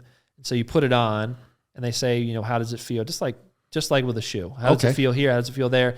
And if there's any pain that the socket's causing, they basically put this souped up blow dryer on it for a while, and they kind of mold it out. Interesting. And they fix those problems, and they make sure it fits well. And then once you're comfortable in it, then they attach the prosthetic component to it, and then you start in the parallel bars. trying to just hold you so you Yeah, can like stabilize. all I did was just stand for 30 seconds the first time Wow. I put them on. How did that feel? Painful. It was painful. Okay. Physically painful, psychologically phenomenal. I can't. Yeah. Yeah, I was like, I got close to tears. I don't really cry I'm not a crying person, but I got close to it there. Just feeling like, I'm really on my way just now. a rush of emotion. Yeah. Yeah. Like this is a huge step. And yeah, I just stood for 30 seconds and that was it. That's really all I could handle. And it's painful because the sockets put pressure on places on your leg that it's just not used to. And it's uncomfortable because it's encased, imagine having your leg encased in plastic. Yeah. It's just not like a comfortable thing. No, it's gotta be such a strange It's a feeling. strange sensation. Yeah. Yeah. And it's hot and it's clammy and it gets itchy and all sorts of stuff. So it was painful, but over time, the more you're in them, you build up a callus, you desensitize the nerves and that kind of thing. So you have to build, I would imagine it's quite a process to build up to that. Yeah, just like working towards 1,000-pound deadlift, you start at whatever, 300 pounds or whatever the first time you ever lift, right? You start at 135, say. Yeah. And then next time you do 140. And then 100, you got it, yeah. And so it's the same exact thing where I stood for 30 seconds, the next time a minute. Next time I walked to the end of the parallel bars and back, and then just built every day that I would go in, 5 days a week. Yep. Just built and built and built. And you start in parallel bars, and then you move out to, we had this track that went around the inside of the clinic, like a little mini running track. And then they would put you in this harnessing system that it was attached to the ceiling. And they gave me, I started in shorties, which is a prosthetic socket with a prosthetic foot attached to it. So you're really short, low down, low center of gravity. If you do fall down, you can kind of reach your arm out and catch yourself. Okay. And you're kind of learning the basic movements of how to move your body now because it's not completely different, but you swing your legs to the outside of your body and you're just kind of learning how to balance and everything. So they start you short. And then once you get good within the parallel bars, then they move you out with a walker. And then you get good with the walker, and then you get 2 canes, and then 1 cane, and then no canes. And then they make you a little bit taller in your shorties, and they kind of make, it's steadily increasing that difficulty, progressive overload. Yeah. Until eventually it gets to a point where, I'm wearing bionic knees, and that adds extra layers of complexity because the knees bend. And so you have to figure out how to use the bionic knees, and they have, really advanced technology in them. They have weight distribution sensors that plug data into an algorithm that's in the computer of the knee that tells it what you're trying to do. So if I'm standing still, it'll detect that my weight is kind of on my heel. And so it says, all right, this guy's trying to stand, so we're gonna stiffen the knee a little bit to make him more stable. Wow. And then if it detects that most of my weight is on the toe, it'll release the knee because it assumes that I'm walking. And so then the way that I walk is I swing my hip, and that sort of starts this chain reaction where my leg angles forward, and that puts weight on the toe, and the toe releases because the knee recognizes that I'm trying to walk. It releases, and then my momentum that I'm generating with my hip swings the leg forward. And then my whole weight goes on, and the leg catches me on the heel, and then it says, "All right, you just took a step. I'm going to stiffen." So that leg stiffens, and then while that's going on, this other leg detects that I'm on the toe, and then it's just like a constant They don't talk to each other, okay, but it will recognize that I'm on the toe because I am on the toe, and so it's just like this reciprocal thing going back and forth. Interesting. And then you learn the basics of walking, and then you take that and you learn advanced stuff like stepping off of a curb, going down slopes, how to carry things while you walk. So you just gradually, again, increasing that difficulty. And a lot of the times you'll go back to 2 canes when you start with the knees.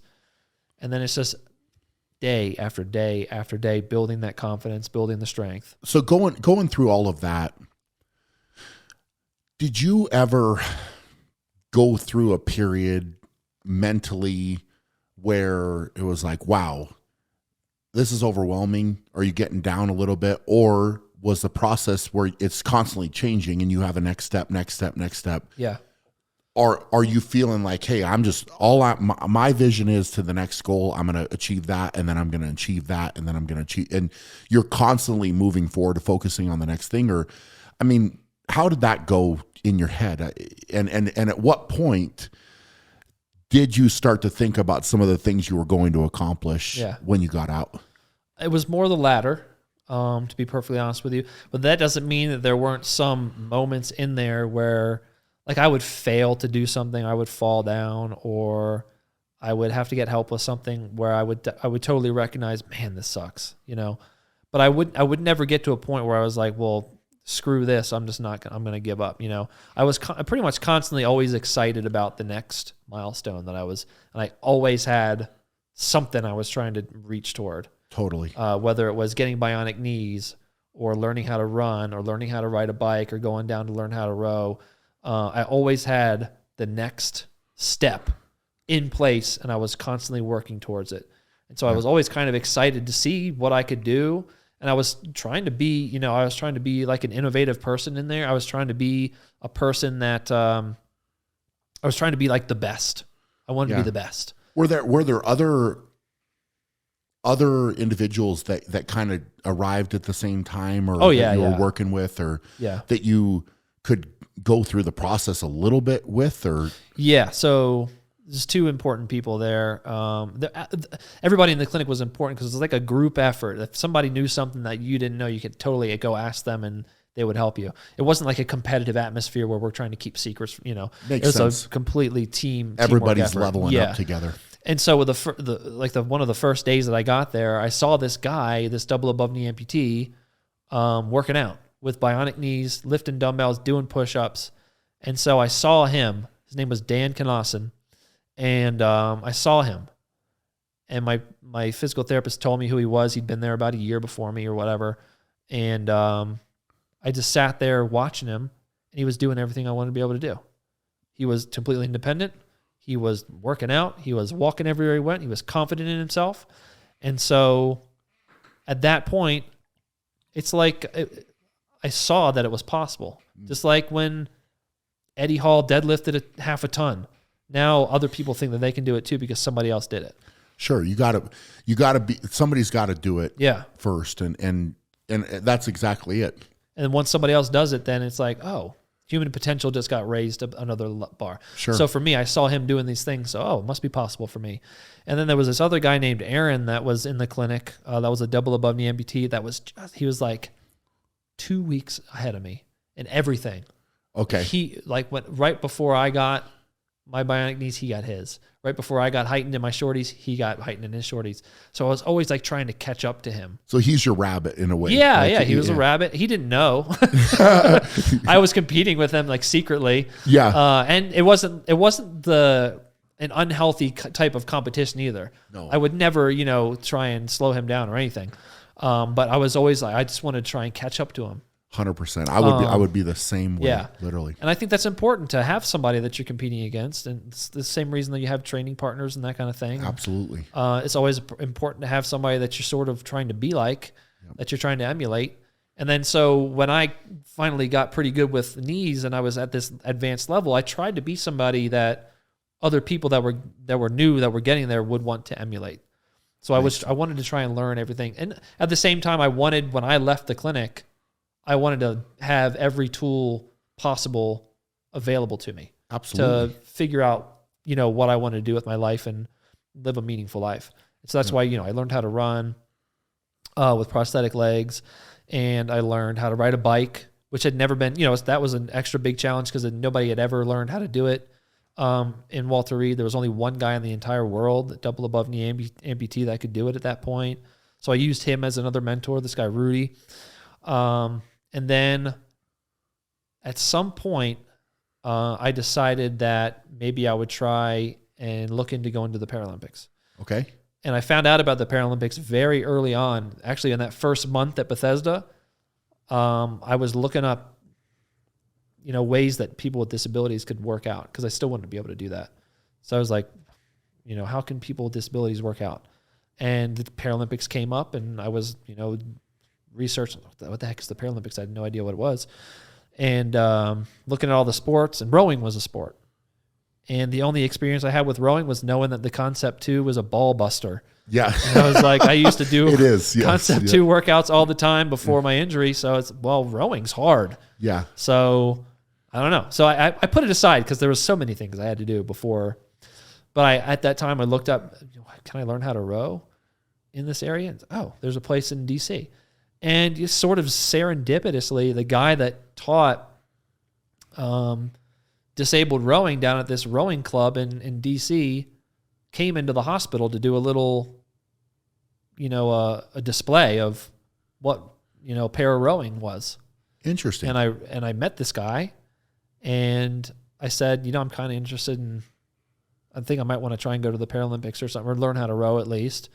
And he said, all right, then come on down to the boathouse Wednesday and I'll give you a lesson. And I did. And he said, oh, you're a natural. He just wanted somebody to coach. He said, he said, you did pretty good on your very first session. I think that you should come back and keep doing it. So I kind of added that on to I was looking for other stuff to do. Like I started doing 5Ks and 10 milers and 5 milers and triathlons and that kind of thing to sort of utilize these skills that I've been learning. Yeah. And I was like, well, I'm going to go try and learn how to row and just kind of see where it takes me. Yeah. And because I was just exploring all avenues. It's mind blowing to go through that, number one. Yeah. And then, for you to have the attitude that you did going through there to say, hey, not only am I going to take on the challenge of everything that's in front of me to just get back to normal life, meaning like I can operate by myself, I can move, I can walk, I could run. It's like, hey, there's only one guy that's ever been able to ride a bike. Yeah. So I'm now, that's my guy. I'm going to be a guy that can do that too. Yeah. I'm imagining that it's probably pretty hard to do the rowing. Yeah. Right. And you're seeking out that challenge. Mm-hmm. Now, not only are you seeking it out, you're saying, essentially calling it out that you're going to the Paralympics and you haven't even done it before, right? Like it's fascinating to listen to this for me, because you could be a 180 from what you are actually doing in the scenario, right? Like you could be focusing more on the negative, right? You could be, hey, you know what? Poor me. You could take it so differently, right? But you're taking it in such a way that you're accepting it, you're embracing it, and then you're not only embracing it, you're saying, I'm going to set the example, right? Like I'm going to be the guy that everybody needs to chase now. Mm-hmm. So this guy's done this, well, I'm going to do it, and I'm going to raise the bar, right? Which is it's so incredible, and you're casually talking about it, but I don't know how many people in that scenario would attack it like that.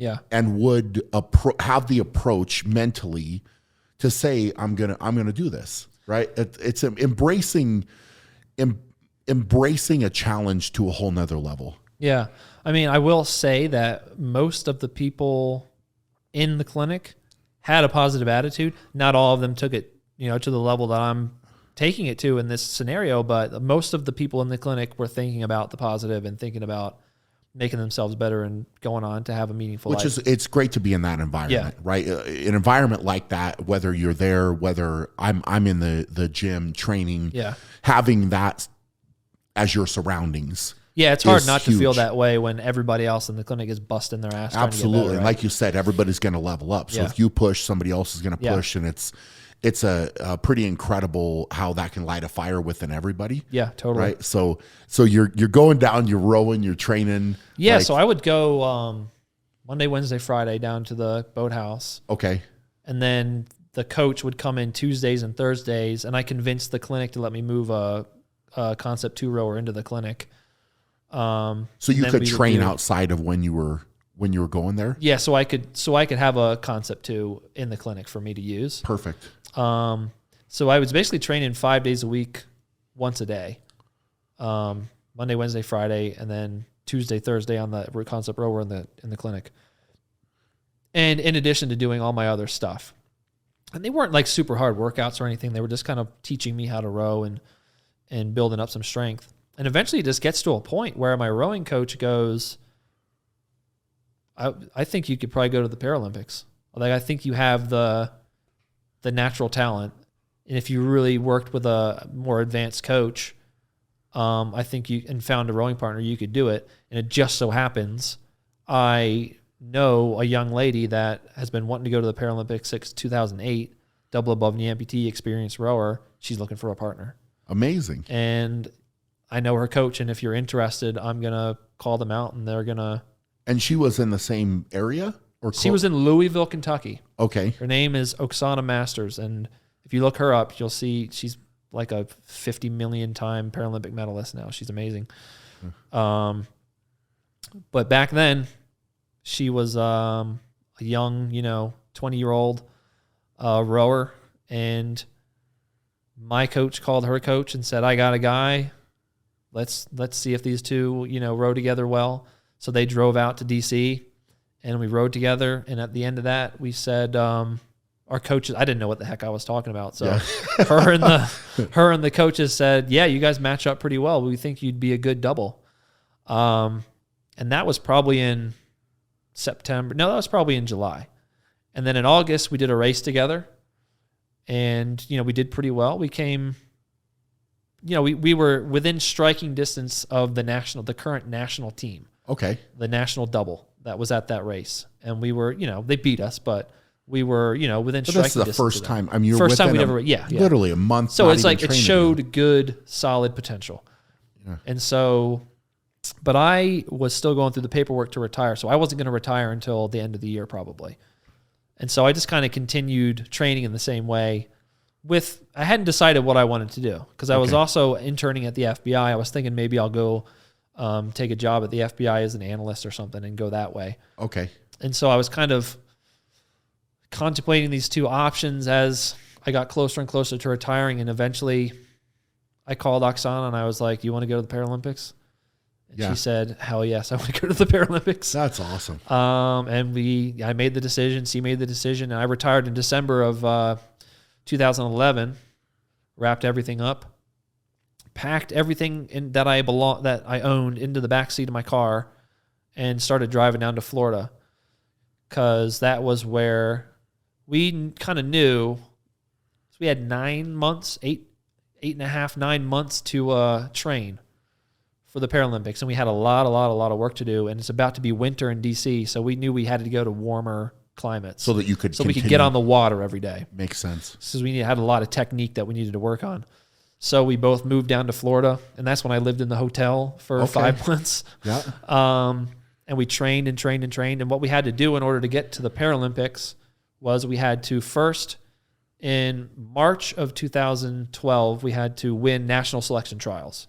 So basically it's a single race. Everybody that wants to go to the Paralympic, everybody that wants to represent the U.S. in international races for that year shows up. And the only other boat that was there was the national team. Okay. And so we raced them. We won. Awesome. We beat them. So we're in the national team. Yeah. And so now what we need to do is actually qualify our boat for the Paralympics. And that happens in May of 2012. And what we have to do there is place first or second in our first international race ever against these boat crews that have been racing together for a while. And one of the boat crews has a former Paralympian in it. We win. Wow. Yeah, we win. And this is after how many months were you down in Florida then to train together?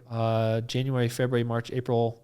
So like 4.5. 4.5 Yeah, months. 4.5 months. So you guys obviously meshed together well. We meshed together well. I mean, we trained hard, and we were, and then from there, all right, we're qualified for the Paralympics. We're the national team, September. At that point, we actually moved from Florida to Charlottesville, and we got coached by this guy named Brad Lewis, who was a 1984 gold medalist, and he wrote this book called Assault on Lake Casitas. And it was like my Bible for when I was rowing. I loved that book. Awesome. And it was amazing because he puts his email address in the book. And I'm like, we need a new coach. We need like another higher level coach.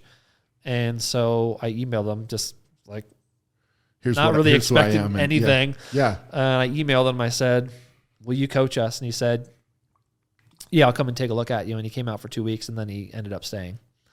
until That's the great. Paralympics. And then this other guy, Roger, that was the boatman for the University of Virginia. We trained out of their boathouse, and they let us keep our boat down on their dock and everything. They were real good to us. We trained there like twice a day, 6 days a week, day off on Sunday. And then just that's all we did. Wow. I skipped Christmas. I skipped all the holidays, skipped weddings, skipped birthdays. I didn't do anything besides Just train. 100% commitment. Yeah. And went to the Paralympics. And, we can go into detail about the Paralympics, but the long story short, bronze medal at the Paralympics. That's amazing, man. Yeah.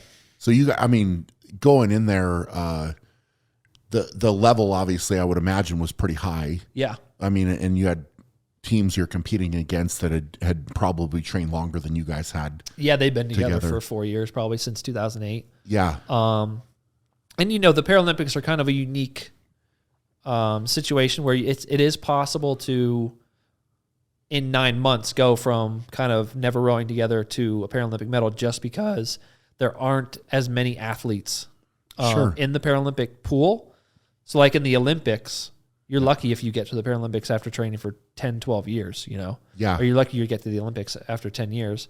Whereas in the Paralympics, there aren't quite as many people doing it. So you can be on a faster track To get there, yeah. But at the same time, you still have to work as hard as humanly possible. That's not a small task. Yeah. It's not, you're obviously downplaying it a little bit, but it's like, man, alive. That's, 6 days a week, two training sessions. And, you that's some work, man. It's dedication. And what you're saying is, a lot of times feeling like we were going to puke. it's not a small thing. No. And anything to that level, or really anything that you have to work that hard for, it brings something different out of you. Yeah. Right. Like the dedication you're talking about with, hey, if it's Christmas and it's training day, we're training. Somebody's got something going on, I'm training. It's raining, we're training. And I can relate to that 100% because there was, it has been for me. That's, you want to separate yourself. It's like, I always thought about it like, hey, is somebody else gonna get up on Christmas and train, right? Yeah. Or are they gonna relax and take a day off, right? If they take a day off, well, guess what? I just got further ahead. Yeah. So you have to have a different mindset to get there. So it's pretty incredible. Really, and going there had to be a special experience. Yeah, and we won a bronze medal, which is an incredible achievement, going basically from nothing to bronze medal in 9 months. I still had that feeling, like when you bring home anything but gold in World's Strongest Man or the Arnold or whatever, you have that feeling like, I wanted to win. It's like a little bit of a disappointment, but at the same time, you're proud. Yes. You know what I mean? Yes. So there was that kind of feeling, but mostly pride because of what we were able to, nobody knew who the heck we were. We came out of nowhere that year, and nobody knew what to expect from us. None of the other competitors really knew what we were doing, how good we were, how good we could possibly be. And we just blew everybody out of the water, except for France and China. They're the only two people that beat us. And, and my family got to be there to watch, and it's kind of like this big culmination of sort of this big message to them that, look, I am good, and I'm going to have a good life still. So it was really good for them to be able to see that live and in person. Oh, absolutely. I can't imagine. I can't imagine. The roller coaster ride, so to speak. Yeah. To go, maybe through that valley, so to speak, and then you're building back up, and I can't imagine how good of a feeling it was for you, for your family, for everybody. I would imagine everybody that helped you in the process would be very proud of that. Yeah. It's pretty surreal, I would imagine. And we won by 0.2 of a second. That's awesome. Or we didn't win, but we got a bronze medal by 0.2. In the race, we kind of blew ourselves up on the first on our heat.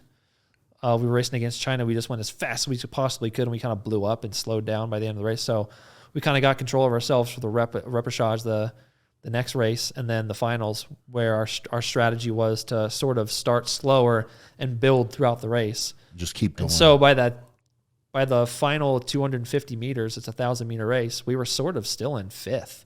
And it was in that last 250 meters that we passed the fourth place that we passed the 5th place person, and then the last 50 meters we passed the. That's awesome. Just a sprint to the home finish. team too, the Great British team. It was and yeah, if you look at the picture, it's like just so close. It's that far on a rowing boat.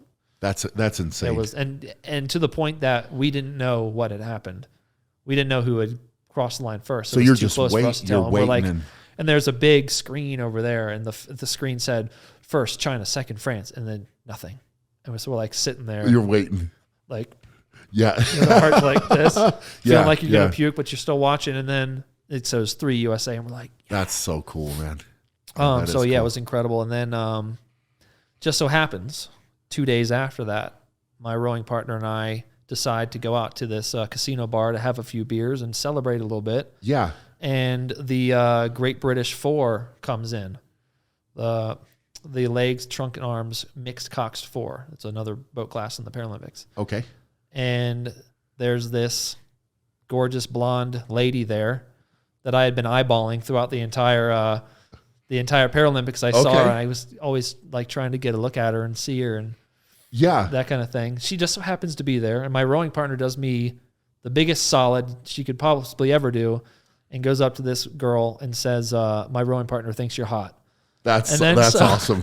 Kind of breaks the ice. Breaks the ice, and then we end up going over there, partying, become Facebook friends, and then ultimately her name's Pam, and we arranged for her she was going to bring her sister over to New York City for a trip after the Paralympics. We meet up. She ends up coming over for a month to hang out with me for a while. That's awesome, man. We start dating, do 4 years long distance. We're married now and have a kid. So that's amazing. Yeah. That is how cool. I fast forwarded a little bit there, but how cool so the question is, did she realize that you were attracted to her before that happened? Like, I'm sure she knew. Was she catching on to it? I'm sure she knew. And she tells me that she was checking me out too, so that's cool. Hey, man. Yeah. Hey, that's not bad. But I was like mean mugged the entire racing, so she was like, "Man, I thought you were kind of a jerk." Well, you're in game mode. Yeah. You're in game mode. She was in game mode. And even like at first, when we were kind of hanging out at the casino, I was still kind of guarded. Because this is my first time in a foreign country besides Iraq and Afghanistan, so I was kind of still imagine, yeah. And I was still smarting a little bit from placing third. You know, it takes you a while to sort of get into the jovial mood. It took me 3 Foster's beers, and that kind of and then calmed the it down a little bit. and then I was able to start having a fun time. That's awesome, man. But yeah, so I won the medal, and then I won the medal, got the girl. So. That's amazing. How cool is that story? That's great, man. Good for you. But it was 4 years of long distance because she won gold at the Paralympics. Oh wow, 2012. She won. She's a 2-time. So did she was from? She's from England. Yeah. Okay. And now you guys are in Virginia. She lives in Awesome. So she's got a green card and everything. You were able to get her to come over. Yeah, it took a long time, but okay. But she's a 2-time Paralympic gold medalist. That's 2012 amazing. and 2016, and a 4-time world champion. Wow. So I like to tell people that she has as many championships as Michael Jordan. So there you go. There you go. That's not bad. She's with That's not bad, man. How cool. Yeah. So that happened, and then but I sort of the whole time I was rowing, I was sort of struggling with feeling like I was doing something meaningful and impactful. The whole time I struggled when I was rowing, finding the greater purpose, the greater meaning behind rowing for me. Okay. Besides just kind of winning a race every year and, just kind of seeking glory for myself mostly. I wasn't really because I'm coming from this point where I was in Afghanistan, a part of this brotherhood, really changing the world over there. Yeah. And so I was having trouble really solidly connecting rowing with that kind of purpose, which is what I was kind of trying to recreate and get back. And so I sort of knew at the end of the Paralympics that my time in rowing was going to be pretty short-lived. Okay. And I was going to have to start looking for something else. Well, I mean, the thing is sometimes that gut feeling that's coming out. I mean, it's something that, especially at that level, right? Because of the dedication you have to put in. Yeah. If you're not in it 100%, or you feel You like have to be. you need to go in a different direction. Yeah. It makes sense. That level of dedication requires full Oh. commitment and full, like, that deep Burning meaning in your soul. Absolutely. Yeah. So you get the bronze there, coming back, and now is when you're, I guess, trying to figure out what is going to be more fulfilling for you. Yeah. And what you want to do. So to buy myself some time, I committed to doing another rowing season. Okay. So we're working towards going to World Championships. Oksana and I are, and it didn't take me long after the Paralympics to think of what I wanted to do next, because I was kind of thinking about it as I trained. And what I decided to do was use that skill, that bike riding that I learned in therapy, to do something big. And so I said, you know what, I'm going to ride across. Yeah, it's kind of big. It's kind of big. You know, it's just like relatively. Hey, you know, not just a bike ride. I mean, one state's not good enough. You know, we're gonna set the bar. You know, and I mean, and in my way. So as I was kind of planning, I was looking at different routes that you could take across the country, and I was like, well, maybe I'll go across the top. Maybe I'll go across the middle. That's a little bit longer. I'm not going to go across the south because that's kind of like the shortest. Does that really even count? In my mind, doesn't even count. I mean, it's if you pick the easiest way to do it, does it really count? I like it. I like where your mind goes. That's so good. I'm thinking middle, but then I'm thinking, you know what? Maybe I should really make this as hard as I can possibly do it. I'm going to go diagonally. I'm going to start in Maine, and I'm going to go to I'm going to go to San Diego. So literally the furthest possible way, diagonal. That's crazy. And so I sort of start planning this bike ride while training for the Paralympics. So all my physical training is still just rowing. I'm not doing anything on the bike, really. Because I want to, if I'm going to do the World Championships, I'm going to do it right. I'm going to put every ounce of energy I could possibly put into it. Makes sense. I'm not going to half-ass it. And so I'm sort of trying to start planning this bike ride out. And so I have to figure out, what exactly my route's going to be. So I bought these maps online that were like these adventure cycling maps. They sort of had all these routes already on these maps that mapped out that are good for riding bikes. And so I found a map that took me from Bar Harbor, Maine to Virginia, took that section. And then I found one that took me from Virginia to Utah. So I took that section. And then I found one that went from Utah to San Francisco, took that section. And then I found one that took me from San Francisco down the coast to basically Imperial Beach, which is the border with Mexico. So I pieced all those together, and I loaded them up into a bike computer. Wow. So I had my route. And then I had to get my little brother on board because I'm going to need a support vehicle. Absolutely. And so I bought, for like $2,000, I bought this U-Haul with like 250,000 miles on it, 17-foot U-Haul. Wow. And I didn't even know if it would make it across the country. It's so old. Yeah. And it had to, I took it to be inspected, and it failed. I had to put a whole new exhaust system in it, or I had to get the exhaust system fixed. So I'm sitting there going, if this truck makes it across, I'll use this truck. The truck's more questionable maybe than you. Yeah. That's crazy. So I'm planning that, and I'm finding people that can kind of help me with the fundraising aspect. I wanted to raise money for veteran charities that I had come into contact with during my time at Walter Reed. So putting all that together, I tell Pam about it. She's not going to be able to help me much because she's still training for rowing. Get my little brother on board. He's 18. I convinced him to drive my truck. Wow. Because he just graduated high school, and it's going to be perfect. He's on board. And then finally, Oksana and I placed 4th in World Championships that year. And then at that point, I say, I'm not going to continue going on. I'm going to go do this bike ride. Yeah. I told her that before. So she kind of had an idea. She had already started to transition into Nordic skiing and biathlon at that point too. Okay. So she was going to be fine. So it was an okay parting. Yeah. It wasn't. We're still friends. That's great. That's great. And so she knew. She was probably disappointed because she loved rowing and she probably wanted to keep doing it too. But she understood. And so we placed 4th in Korea, and Pam and I have a good time in Korea. We see the country a little bit, and then I come back, and at that point, that's when I get on my bike for the first time, and I start. All I really tried to do is just make sure that my bike was set up and my biking legs were working correctly, and I just sort of practiced on my bike around my neighborhood. Wow. And I just sort of calculated. I don't know. I didn't really put a whole lot of planning into the bike ride besides having my route, having the truck, and so 3 days before I wanted to go up there, this is October of 2013.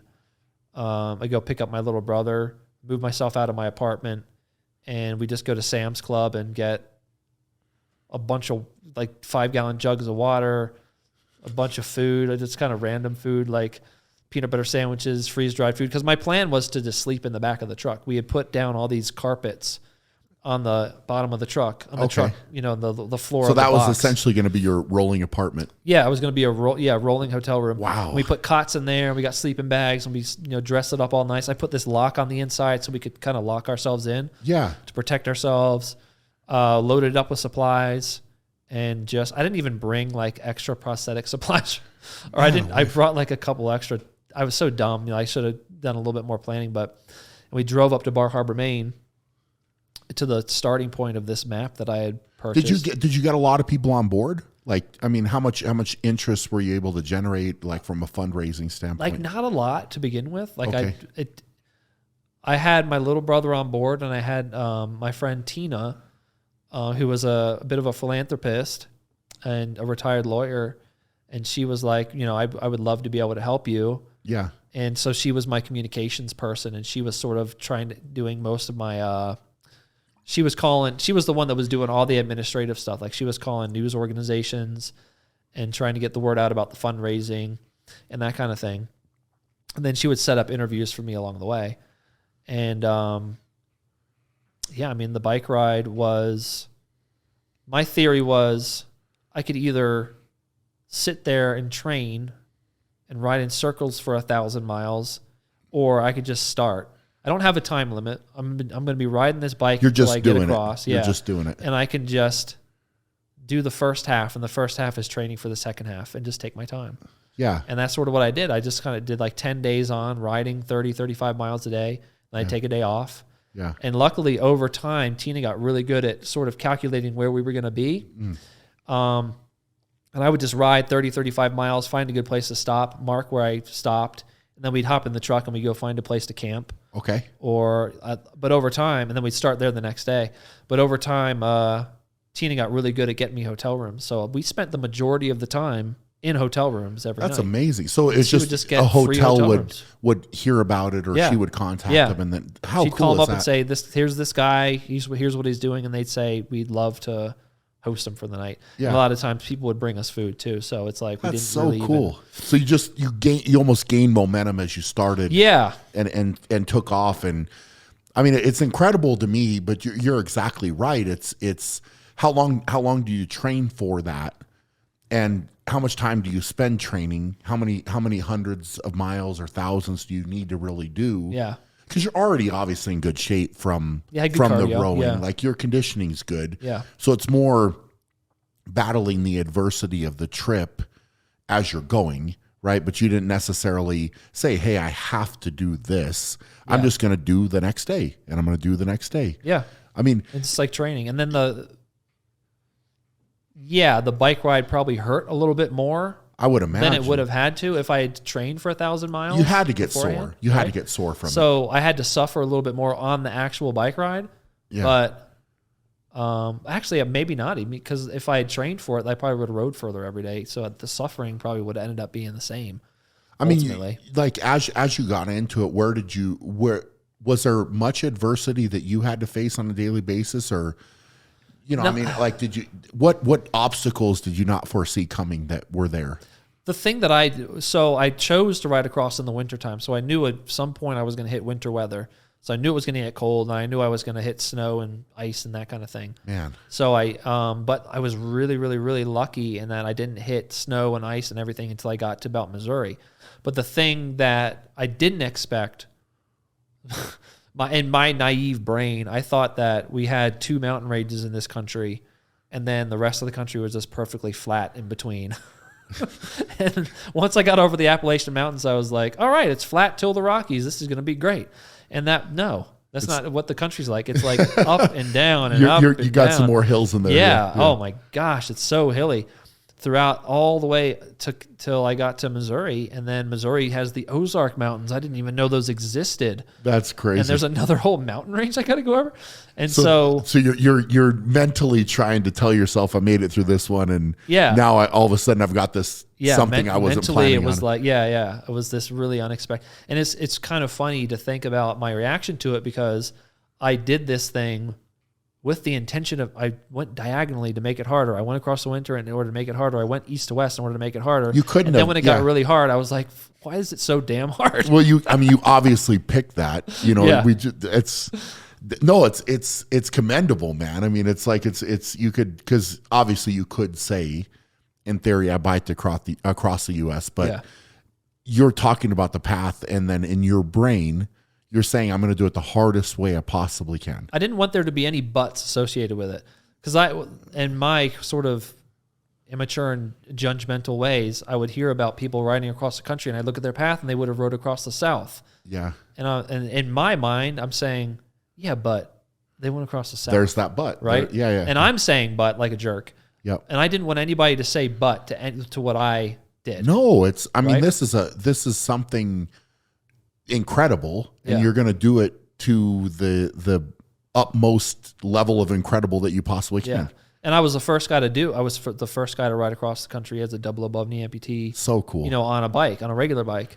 And so I want to set the bar high, right? And you're not going to be one up because you took the toughest path. Technically, you could go from Eastport, Maine, which is the furthest east. It's like another 100 miles more northeast. Okay. And I didn't realize at the time, but you would have obviously chose that if you would have realized that. Yeah. I didn't. My map started in Bar Harbor. Okay. Anyway, so that was a psychological challenge. And then we got to Missouri in the Ozark Mountains. That's when the winter weather finally caught up with us, and we got the polar vortex. Man. Came. And so it was like we spent 3 or 4 days just stuck in an Airbnb, not an Airbnb, an actual B&B in the middle of Missouri. And then at one point we were in the Ozark Mountains, and it was this, how you get that cycle where it snows, it warms up, snow melts, freezes overnight, black ice. Horrible. So it was this one section in the Ozark Mountains where we had that for like 3 days straight. And for 3 days straight, I was in this cabin. We drove over to my starting point, and I started riding, and I just completely slipped and like slammed into the road. Yeah. And I was like, all right, it's too icy. And this one time I did that, and then the truck hits the ice, and we end up going off the road and flipping over onto the side. The U-Haul flipped. The U-Haul flipped over on its side. Man. And at that point, after we got out of the truck and it was really slow, so we weren't really injured. I was thinking, the truck's going to be screwed. Yeah. The box is probably going to be messed up. It's just made out of wood, so I thought it was going to be destroyed. I thought the engine was going to be messed up. So I'm sitting there thinking, I'm going to have to find another box truck somewhere. So if I finish this thing, it's probably going to take me a month or two to figure out how to get this thing going again. This is a disaster. Right. And then, so we call the wrecker, and the wrecker comes out, pulls the truck out, and I'm like, oh man, here we go. And the guy gets in the cab, and he starts it right up. Awesome. And I'm like, is there any damage? He goes, no, you just lost a little fluid. That's amazing. I was like, oh my, I could not believe it. Right. And then by that point, the state troopers were there. It was a big scene, and they assaulted it. And we drove back to the cabin, and I was sitting there, and it started raining. Yeah. Outside, and I was just sitting there, and I looked at the weather, and I saw it was supposed to be 20 degrees overnight. I said, this is going to happen again. Yeah. And so I said, Steve, what do you think about riding? And he said, I'll do anything you say. And so we drove out there, and Stevie, my brother Steve, he stepped on the part where that was the ice before, and it had melted because of the rain. And so we rode through that section. The day that we had flipped over in the truck, we rode through, and we just got through that section. Yeah. And then we were fine after that. That's incredible, man. Yeah. Huh. And then the next was that big the roughest patch? I guess your next big that challenge. was the most precarious for sure. Okay. But then I think the roughest mentally was when we got to Pueblo, Colorado. Okay. February. And I make it to Pueblo, so I've had that nice stretch of flatness in Kansas and eastern Colorado, but it was also met with high winds. So it's still, like I was like, oh, finally, I know that Kansas is flat. Yeah. But it still wasn't the easy thing I expected because I was riding into these 40-mile-an-hour headwinds. Yeah. And so it was still really hard. And so it just did not relent. So we got to Pueblo, and that's the point where after Pueblo is where we start to enter these 4 big mountain passes in the Rockies. Hardscrabble Pass, Monarch Pass, Lizard Head Pass, and there's one like the Dallas something, I think. And so at this point then we're also starting to go up in elevation. So I'm obviously really, really tired. From all the pedaling I've been doing, I'm starting to get blisters on my legs. Oh, I can't imagine. It's freezing cold. It's like 0 degrees Fahrenheit, freezing cold, getting up in elevation. Hardscrabble Pass is the first like really, really big mountain I'm doing. It's 8% grade up this big thing. And then when I get to the top of Hardscrabble, I'm expecting to get this big downhill. No, it's just a plateau. Yeah, yeah. And big wind. So again, not another rewarded expectation that is downhill. not met, right? Yeah. And so I have to pedal downhill because of the wind. And so I'm get to West Cliff, and then I'm moving on and on. I'm just getting more and more tired from the elevation and my stumps. And I've been doing a lot of these meet and greets to do fundraising and so on interviews. top of the on riding, top of that, wow. yeah, at the end of most days through Kansas and Missouri. And so you're just burning the candle at and both ends. the psychological challenge here was at that point I wasn't ready to be like an example yet. I didn't want to actively be telling people what they should be doing. I wasn't ready to sort of be this role model yet. And so people were constantly asking me to do that. And so I was what I wanted to do was just ride through an area, say, hey, I'm raising money, I'm doing this thing, donate if you want to, if you don't want to, that's cool too, and just ride on. But I was constantly sort of being asked to give speeches, and I didn't have a message. I hadn't developed this message because I was resisting that call to be a role model. See, it's fascinating to hear that because of what you said during the time you were rowing. Mm-hmm. And it's almost like it was a calling in a way. Yeah. Something burning in you that you needed to do. And in my mind, it'd be like, okay, I'm doing this bike ride now. Yeah. It's gonna get some attention. You had to think that it was going to get some attention. I wanted it to because of the fundraising. So it's an open door that you've almost created, but you don't. And I hadn't put together that what I really needed to do was be this role model person. And so I guess my theory was, well, the bike ride itself is going to be difficult. It's going to be challenging. I need that. I need to be doing something that challenges me and pushes me. And then maybe if I raise the money, that'll bring meaning. And that's all I wanted to do. And leave it at that. And I don't think I had put together, I didn't want to be a role model for anybody at that point.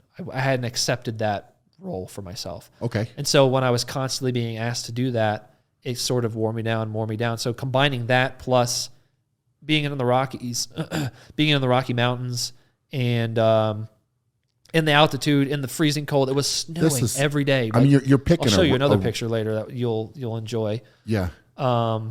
It's a rough time of year to do that, man. It's February. I mean, and not only mention rough and cold, it's also your danger level goes up. Yeah, like you're mentioning, because I mean, literally driving a car or truck, through there in that time of year can be a little sketchy. Let alone a rear wheel drive U-Haul that has 250,000 miles. No, and the brakes are like iffy. A little sketchy. Yep. I mean, you're piloted on. You're piloted on more and more. So it's like I have that going on. Yeah. I'm so tired. I'm really hurting. I'm getting asked to do all these. I'm getting asked to be in this role that I didn't really want to be in.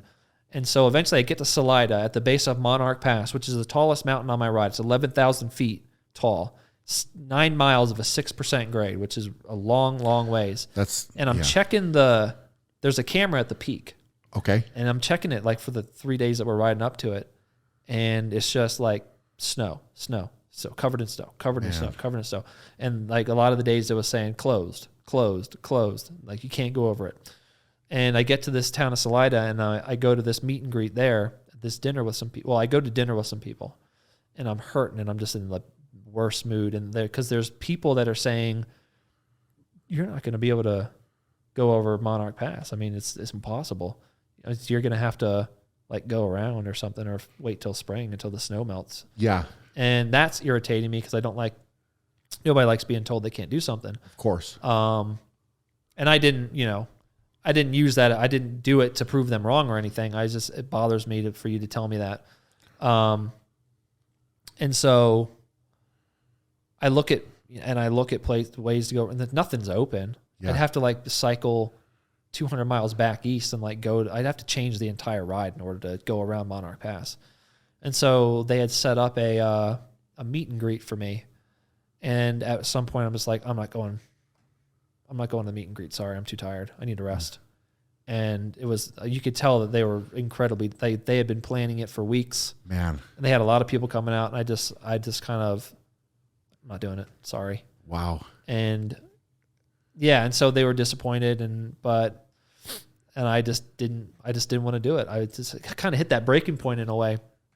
So we went back to the hotel, and I think the next day I rode like 5 miles before I was like, all right, I can't, because it was like blowing wind, blowing snow. I rode 5 miles, and I was, I kind of called it quits that day. Miserable, yeah. And then checked the peak again. It said closed, and then in the morning it said open. And so I was just sitting there thinking, I was like, F this, let's just go. Yeah. Steve. And he said, yep. And so the whole time I'm really scared that I'm going to get to the top and it's going to be closed and I'm going to have to ride all the way back down. I'm scared that I'm pretty sure that I'm going to have to take breaks on the way up the mountain. Yeah. And there's snowbanks on either side. So there's really no safe place to pull over. So I'm scared that I'm not going to be able to find a place to pull over. I'm scared that at some point we're going to be going down the other side and I'm going to hit a patch of ice and go careening off the mountain. Of course. Or maybe my brother Steve is going to hit some ice and go careening off the mountain or something. So many things that could happen. Screw it. And I just start pedaling up that mountain, and I make it like 3 miles before I see like this small little section where there's enough space to pull the truck in on the other side of the road. So I like beeline for it. We pull over and I take a break. And then I somehow I kept being able to find these little spots like every 3 miles until eventually I got to the top. And then I had to take a break on the way down because it's 9 miles of a 6% grade down the other side too. Wow. And was it I just icy? got so cold. I mean, I guess they had run plows and the conditions were there were patches of snow, but it was clear enough that we didn't slip that much at all. Wow. And I made it to the top and rode down the other side. I think I made it halfway before I was too cold and I had to get in the truck and warm up a little bit. And we rode down, and I took 2 days off after that. And then from there, it wasn't, perfectly smooth sailing. It was tough. I think we had 2 more mountains in Colorado to go, the Rockies to go over, a lot of mountains in Utah, a lot of mountains in California, going over Carson Pass, but we made it, and we made it to San Francisco. And from there, it was 2 weeks left, and that's when the weather started to turn. Okay. And people started to come out more and more and start riding with me. Oh, that's cool. And we rode down the Pacific Coast Highway. I was in a T-shirt most of the time. And that's when you kind of made it to you made it through that cave, and you start to see the finish line. Yeah, you can smell the barn. And you see the finish, and we finished in I ended up finishing in Camp Pendleton because my team put together a big finishing party, like this thing, and that's set up amazing. A finish line for me and everything. So by the time you finished that race, did you accept that role? I hadn't. Not. Yeah. So at the end of the bike ride, I was really proud of what we had done. I had gone on the Today Show. We got a segment on the Today Show. I didn't fly in, but they did like a film segment and they aired it. That was the biggest piece of media I got. We raised $125,000. That's amazing. Yeah. But I still hadn't really accepted that mentor or that role model role. Yeah.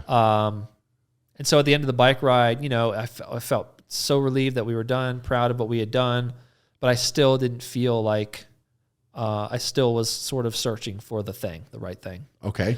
And so I go over to see Pam after after I finish I think I could stay in England for 90 days. So I went over there for like 60. Yeah. I went over there for an extended visit and just kind of thinking about what I want to do next. And I talked about it with her, and I didn't really have any good ideas.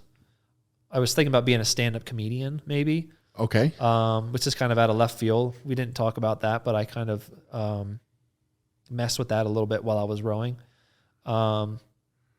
Or maybe I could try and get in the FBI again, or maybe I could try and do the Paralympics again, because it was coming up in 2016. It was 2014. Okay. And so ultimately, I decided to try and make the Paralympics again, because it was kind of, I had this goal I thought it would be kind of cool for me and Pam to go to another Paralympics together again. And she was actively she was training. She was gonna go. Okay. She was that makes sense. Yeah. I mean, you guys are now in a relationship, and I mean, it's something that she's doing, and I mean, it would make sense. It would make sense. And so the lifestyles kind of matched up, because I could train anywhere. I decided I wanted to do triathlon, because I just finished riding the bike.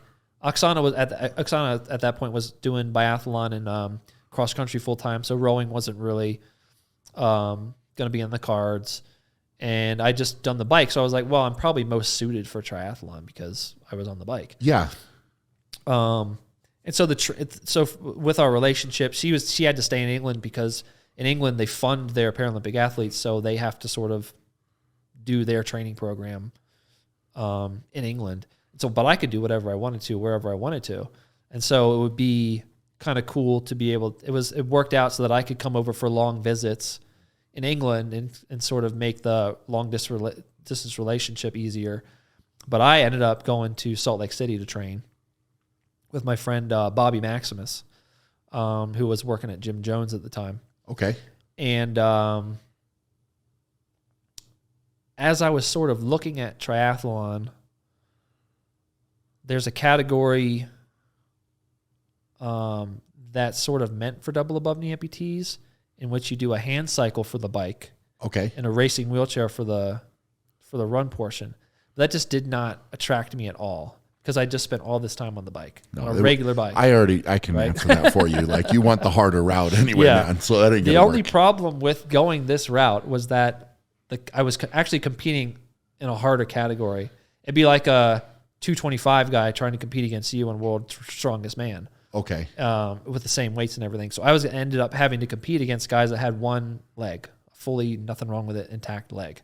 Interesting. And ultimately I spent two years trying to break into triathlon, trying to make it to the Paralympics, and it just ended in complete disaster, complete failure. I was never able to ride my bike fast enough to really catch up to those guys. Okay. They would just blow me away on the bike, because it was the longest portion. They would just leave me in the dirt. I never came even close to winning a race or getting on the podium or anything, but I was able to get it was a 5K run portion. I was able to get that time down to 18 minutes flat, which is super fast. And I was crushing them on the run, because they were running.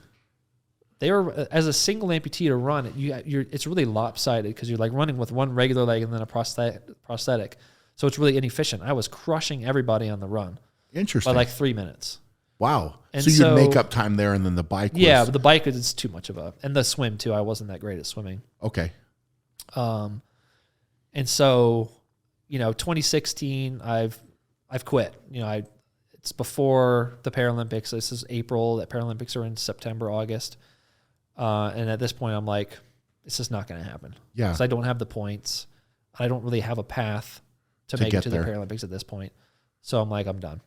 And so I'm kind of just thinking, a couple weeks after I called it quits, I think I went and saw Pam again, and saw her for a while. And I came back to Salt Lake City, and I'm riding my bike sort of gloomily around my my neighborhood in Salt Lake City, thinking about stuff. And I just had this epiphany. I was thinking about, how fast I was able to end up running. And I was like, dang, that's pretty dang good. And I had run the Marine Corps Marathon during my training just for, laughs, just for fun. Okay. Break up my training a little bit. A marathon for fun. So I completed a marathon. Just for laughs. I was just sort of thinking about that stuff, and I had this epiphany. I was like, what if I just ran a bunch of marathons back to back? Okay. And so I rode my bike home, and I called Pam on Skype, and I was like, what if I ran a bunch of marathons back to back as another fundraiser? And she goes, she's like, well, you could probably, I think you could probably do it, but that sounds like a lot of impact on your body, and it sounds like a lot of stress on your body. And, you're already under a lot of stress as it is just from being a double above knee amputee. Like, there's a lot of stress on your lower back and your hips already. So, I'd be kind of worried that you're going to do permanent damage to your body. And, I want you to be able to play with our kids in 5 years, Absolutely. Which is presumptuous because we were only dating at the time. Yeah, that is. I mean, obviously she was kind of, she was giving you an open door there. That's good. That's good. But she said, I think you could do it if you really wanted to. And what was different about this was part of the epiphany was coming to the realization that I was meant to be a role model for people, or I could be a role model for people. And that's really what I'd been secretly trying to do, but just hadn't accepted it yet. Okay. Up to that point. So I had that realization. And so I sort of flipped the main purpose from the bike ride on its head. So the bike ride was mainly to push myself, to give myself a challenge to see what I could do and raise money as a byproduct. But this marathon challenge, I wanted to be the opposite. I wanted to do it for the greater purpose, to create a story about a veteran that kind of went overseas and experienced trauma and came back and gained strength from it and thrived from that. And then also challenge myself at the same time. And part of the reason that went into creating that story was that in the years since my bike ride, I kind of just noticed that most of the stories about veterans that were in the news and on TV shows and in songs and in movies and everything like that was about, like, every single veteran that I saw, every veteran character always was like a basket case, always was like 5 seconds from imploding and destroying their family because they couldn't process the war. And from my experience, that was the opposite. So from my experience, most of my friends were able to process the war fine. I mean, and I'm not saying that they weren't changed by war, and war isn't atrocious, but most of the people that I knew came back and were able to process and move on with their lives. So it was a very different story. Very different in story. your reality to what was being portrayed in what you had seen. Yes. And I kind of understand why that's the case, because like you want to have a character that has some sort of difficulty to overcome. But I just felt like that story was being told so much that it created an expectation for people it created this expectation of veterans for people to have. Veterans too. And so civilians and everybody, so when they see, if they only get this is the only story they hear, then they're just going to start to be like, well, veterans, they're heroes, but they come back from the war and there's no way that they could possibly reintegrate into society. God, it's so good, man. Like, that is so good what you're saying right now, because it's such a different, it's a different impact, right? In your reality of what you've seen. So it's kind of what people are being presented versus what is reality. Yeah. And unfortunately, in today's world, this is a big problem. It's a massive problem. Yeah. Right. And that's great. I love where you're going with this. Love where you're going with this. So I wanted our story to be told. And the only way I could think to get our story attention was to do this big challenge. To accept that role. Yeah. To accept that role and do a big challenge that if a news organization heard about it, they'd be like, we have to cover this. Absolutely. We have to tell this story. Yeah.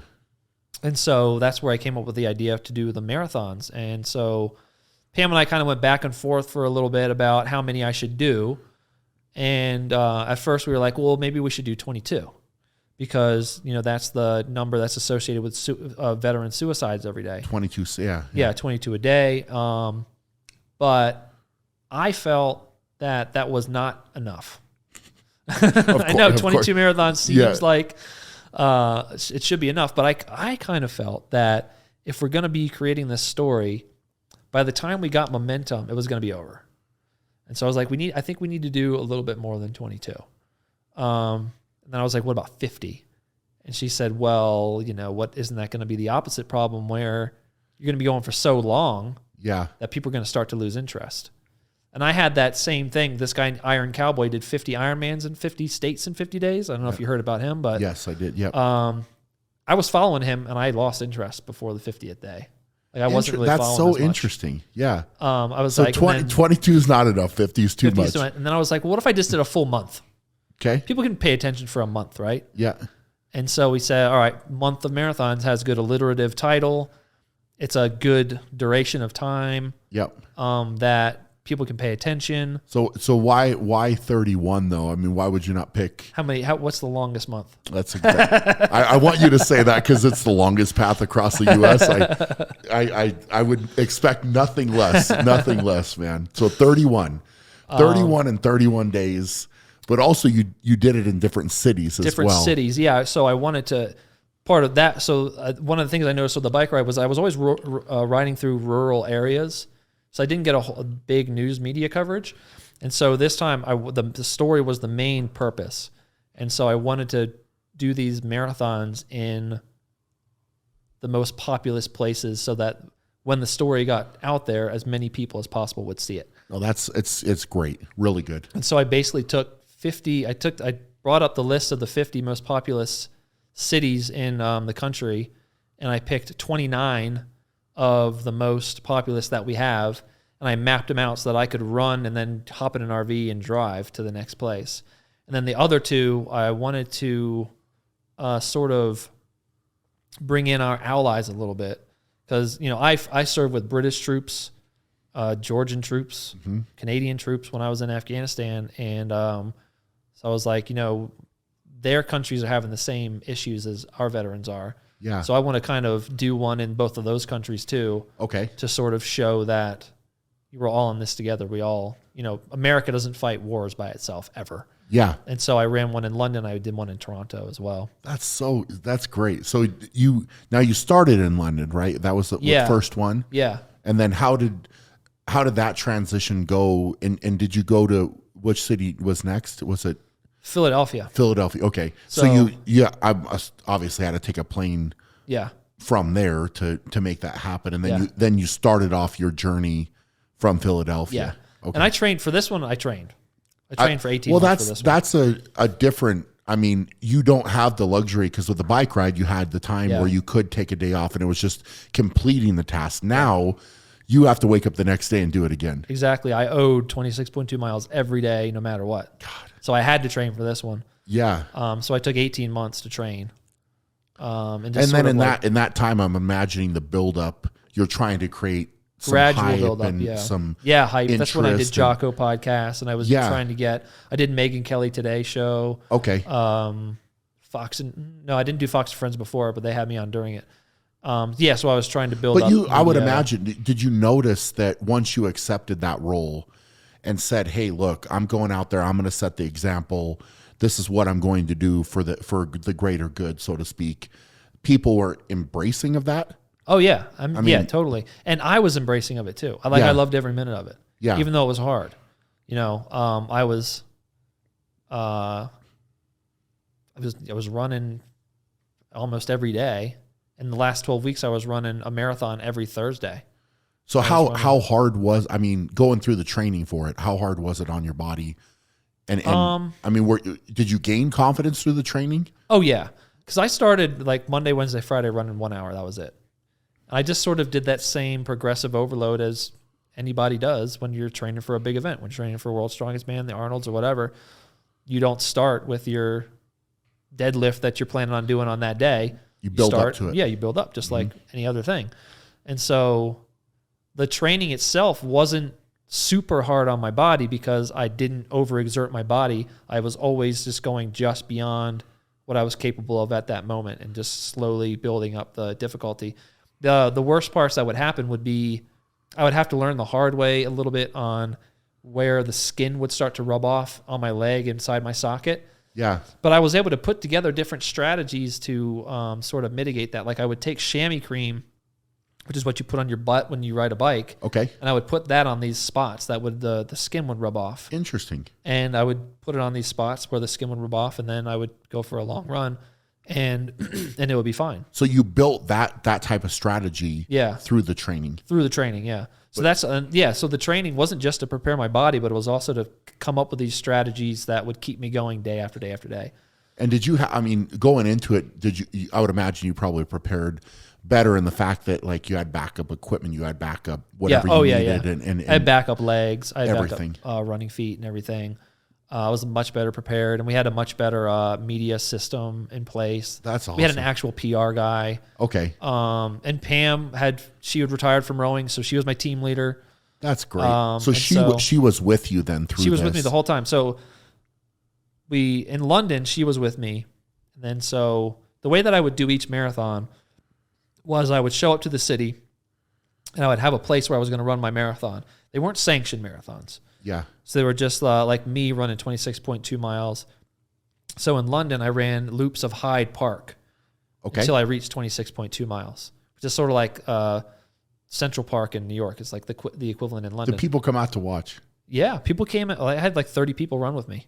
Really? Yeah. That's amazing. A couple Royal Marines ran with me the whole way. Wow. And so, yeah, we would do these Eventbrite events where we would put it out there. So we would try and get the media going before, and then we'd have the Eventbrite event, and then you could sign up, and it would have like the location and where I was going to be running so people could come out and join me. And so I broke the marathon up. And so like that's another part of the training. I had to figure out how to break up the marathon distance so that I never overexerted myself on any one marathon. Yeah. So the strategy that I came up, and I tried a bunch of different ways. So eventually I was like 12 kilometers first block, then take a 20-minute break, 12 kilometers, 20-minute break. Then I would run 9.2 kilometers, take a 20-minute break, and then I would run 9 kilometers. And that's 42.2 kilometers total, which is 26.2 miles. Interesting. And then and I learned that. And I also practiced different I ended up running 5 back-to-back just in training, just to sort of feel what it was going to be like. Yeah. And then figure out what I would need to eat day to day. Okay. But the first time I ran 2 marathons, I failed.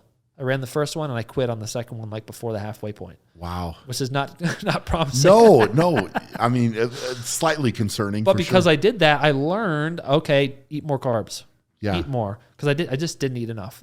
Okay. And then the time I ran I ran 3, it was I did it like pretty much smooth sailing. Okay. It was tough, but I didn't have any. But you had to experience that a little bit. I had to experience that failure in order to learn what wasn't going to work, right? I mean, fuel, there's so many factors here beyond just what meets the eye. I can't imagine what's going on, not only mentally, but then you got the physical factor. You have to figure out how you're going to travel. You have to figure out the food. You have to figure out your recovery, right? I'm imagining you had to get some kind of treatment on your body. Yeah, my mom came along as my massage therapist. She gave me 2 massages every day. That's amazing. So it's really cool that my mom just so happened to be able to be my massage therapist. Absolutely. But yeah, and then the physical training and then the fuel that I was putting in my body. You ever heard of Maffetone method?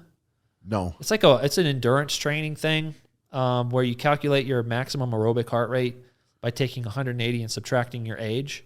Okay. And that's your maximum aerobic heart rate. So I always stayed under that maximum aerobic heart rate. So you're tracking this as you're running? Yeah, I would have a heart rate monitor. Okay. And I would always stay under that because if I go over that, then that's when, your body starts to transition from using fat primarily to using glycogen primarily. And then as you know, when you use more glycogen, that creates more byproducts in your body. And so it breaks your body down more. Absolutely. So I was like, I figured I needed to use clean fuel as much as possible. So I never want to go over that aerobic heart rate. That's interesting. So everything you're I did. That's I mean, the game planning of this, man, the strategy. It took a lot of thought. And something else that using this Maffetone method does is you keep your heart rate at that same level. And by doing so, your heart and your lungs actually become more efficient at pumping blood and giving you oxygen. So you end up running faster at that same heart rate. Interesting. So when I started, I was running pretty slow at that 150, but by the time the month of marathons came around, I was running like 8-minute miles. Wow. That's just from doing that training. 8-minute miles for the whole marathon. That's impressive in any scenario. Yeah. Like literally in any scenario. My only regret is I never ran a marathon for time. Okay. I never got to a point where I ran a marathon for time. And I wish I would have like done one marathon for time at one like in the last 6 weeks before starting, just to see how fast have it on the books. Just out of curiosity, you know. Yeah, yeah. So yeah, all that training, and then there was a lot of planning, logistical planning that went into it. Like we had to figure out, you know, obviously what cities I was going to run in, and then where in each city we could park the RV overnight. Yeah, and then also a trail where that was suitable, that was sort of central to the city, so that people could come find it. Yeah, and then would also be appropriate for me to run on. What's the most amount of people that ran with you at any point during that? Probably 150. 150. Yeah. Wow. I'll show you another picture of us finishing in God, DC. We got some pictures to go. Yeah, I got it. We're going to be on my phone. Yeah. But there's one picture in front of the Lincoln people. Memorial. It's me in the front, and there's just a long line. That had to be empowering, man. You wake up and like as you're going through this, you're fighting everything you're fighting. Yeah. And those people show up and they've all got this burst of energy and excitement around it. Well, it's what kept me going we'll get to it, I guess, at the end of the conversation about the marathon challenge. But there was one point where there was like I injured my back, and it was the people that showed up on that particular day that really kept me going for the rest of the time. When did it, I guess, physically for you, was at that point hurting your back? And when did you hurt your back? Or what was the biggest adversity physically? Because I would imagine even with the game plan strategy, right, you're wearing down skin. You're getting sore in places you probably never thought that you're going to get sore. Yeah. You're dealing with repetitive overuse in a way that you, even with as much training as you did, probably didn't become reality until the moment that it did. Yeah, so my expectation was London was going to be my fastest marathon because it was my first one. And then every single one after that was just going to get slower and slower. And then in Washington, D.C. was my last one. I was going to be like barely able to, like the guy crawling out of the desert, like you for water, barely my hand lands on the finish line. And I'm like, take me to the hospital. Yeah. That's what I kind of thought was going to happen. Yeah. And I sort of followed that progression. So London was like 4 hours and 2 minutes of total running time, loops around Hyde Park. And then we flew to Philadelphia where we got the RV and everything. We flew to New York, actually, and then met the RV and drove down to Philadelphia. And then Philadelphia was a little slower. New York was a little bit slower. And after New York, I started to feel sore. Like my insides of my elbows were sore from pumping my arms, my hips, my back. Yeah. I was starting to get some abrasions on the inside of my thigh. So I was like, all right, I don't want this stuff to get worse. So I slowed down a little bit, took longer breaks, added a bunch more chamois cream. I think for the next couple marathons, I actually took my legs off every time I stopped and like dried them off and reapplied chamois cream. So I made some adjustments. Okay. Ran in Boston, Toronto, and Detroit. And it was after Detroit, I looked at my watch and I was faster than London. Wow. And at that time, I also, my abrasions were healing. Okay. My back was feeling good. My hips were feeling pretty good. And at that point, I was actually starting to adapt. I started adapting at that point. And I got faster and faster and faster and faster until Chicago was my 10th marathon, was my fastest one. It was like 3 hours and 49 minutes of running time. Wow. And then I felt great. Like I was, obviously tough days, but feeling good all the way through the center of the country, all the way out to Seattle is where I kind of, my most westward point. Ran in Denver and Salt Lake and Seattle, and then down the coast to Los Angeles, and then started going east towards Texas. And then in Texas is when I was pretty lucky with the weather. It was like usually pretty cool temperatures on most of my runs. I was like running a long sleeve shirt. Every now and then I'd have to put gloves on or something. So, and that's good because I don't want my temperature it felt good to run in the cold. Okay. And I got to Houston, hit a heat wave, I got to San Antonio during a heat wave in Texas. Oh boy. And so, so San Antonio was real muggy, real hot, and I made it through, but I was hurting at the end of the San Antonio because the heat and the humidity just takes it right out of me. That would be next level. Yeah. Luckily, I had these combat controller trainees show up, and they were like these jacked Air Force guys, and they showed up, and they had all these flags with them, and they were running along me with like singing cadences and stuff. So that really helped me on keep me going on that. Yeah. And then finished San Antonio on the back foot, definitely hurting. And then showed up in Houston the next day, even hotter, even more humid. The Astros had just won the World Series, and then they were having their parade that day. But I had 100 people running with me at some point during the day. But it just, as the day went on and on, just draining, hotter and hot. It started at 80 degrees, hotter and hotter and hotter, and the sun's beating down. And then because of the humidity and because I was sweating so much, just the clamminess in my sockets started to really irritate my legs, like these lower corners of my legs. Yeah. And after that, it's just like this pus ball started to form in the lower corners of my legs. Oh no. And so that's kind of where things started to get to that point where I was talking about before, where it was kind of like a race to the finish. Yeah. And this saving off. How much was Houston was like low 20s.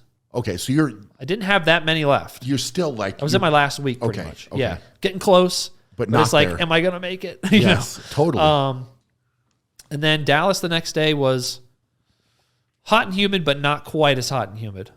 So I made it through the heat wave, but at that point, every time I started running, it would take me like a good mile or two until my legs stopped hurting. Like I would have to like kind of beat them into submission until it wouldn't hurt to run on my legs. So it's almost like a painful start, and then you get into it, and and then once I got going, but I was running 4 blocks every day, so I had to overcome that 4 times a day. Man. And every time you started was every time I started, yeah. Man. And my mom would spray like this stuff called BioFreeze on it. It would kind of numb it a little bit. I was taking Tylenol and Advil every morning to help out with the pain. And I was able to do it. Usually the pain didn't last too long. Okay. And then I got to Nashville. In Nashville, let's see, 1, 2, 3, 4. My 5th to last one. Okay. So I went Dallas, Oklahoma City, Memphis, Nashville. And it had been raining in Nashville the day before. And so my first block of the day, my first mile actually, I have like 100 ROTC cadets running behind me. And I run onto this wooden bridge, and it's wet, and I slip, and I fall really hard on my butt. Huh. And like, boom, I land hard on my butt, and I get up, and I feel, I'm like, ooh, that kind of hurt, but I feel fine. And I finished that day in Nashville a little bit more sore than usual, but not really an alarming level of soreness. Okay. Wake up the next day in Atlanta, and it's like somebody took that sword back there and stabbed it into my spine. Oh. It's like I go to sit up, and you know how when you feel just like a stabbing. and it kind of takes your breath. You're like, yeah, not good. It felt like that, and I just laid back down, and I was like, oh man, I got 104 more miles to run in 4 days. Yeah, my back is like really hurting. And I was just thinking about what Pam had said about being able to play with our kids and doing permanent damage. We're married by this point. I forgot to mention that. Yeah. We got married in Las Vegas. Just one of those things. Yeah.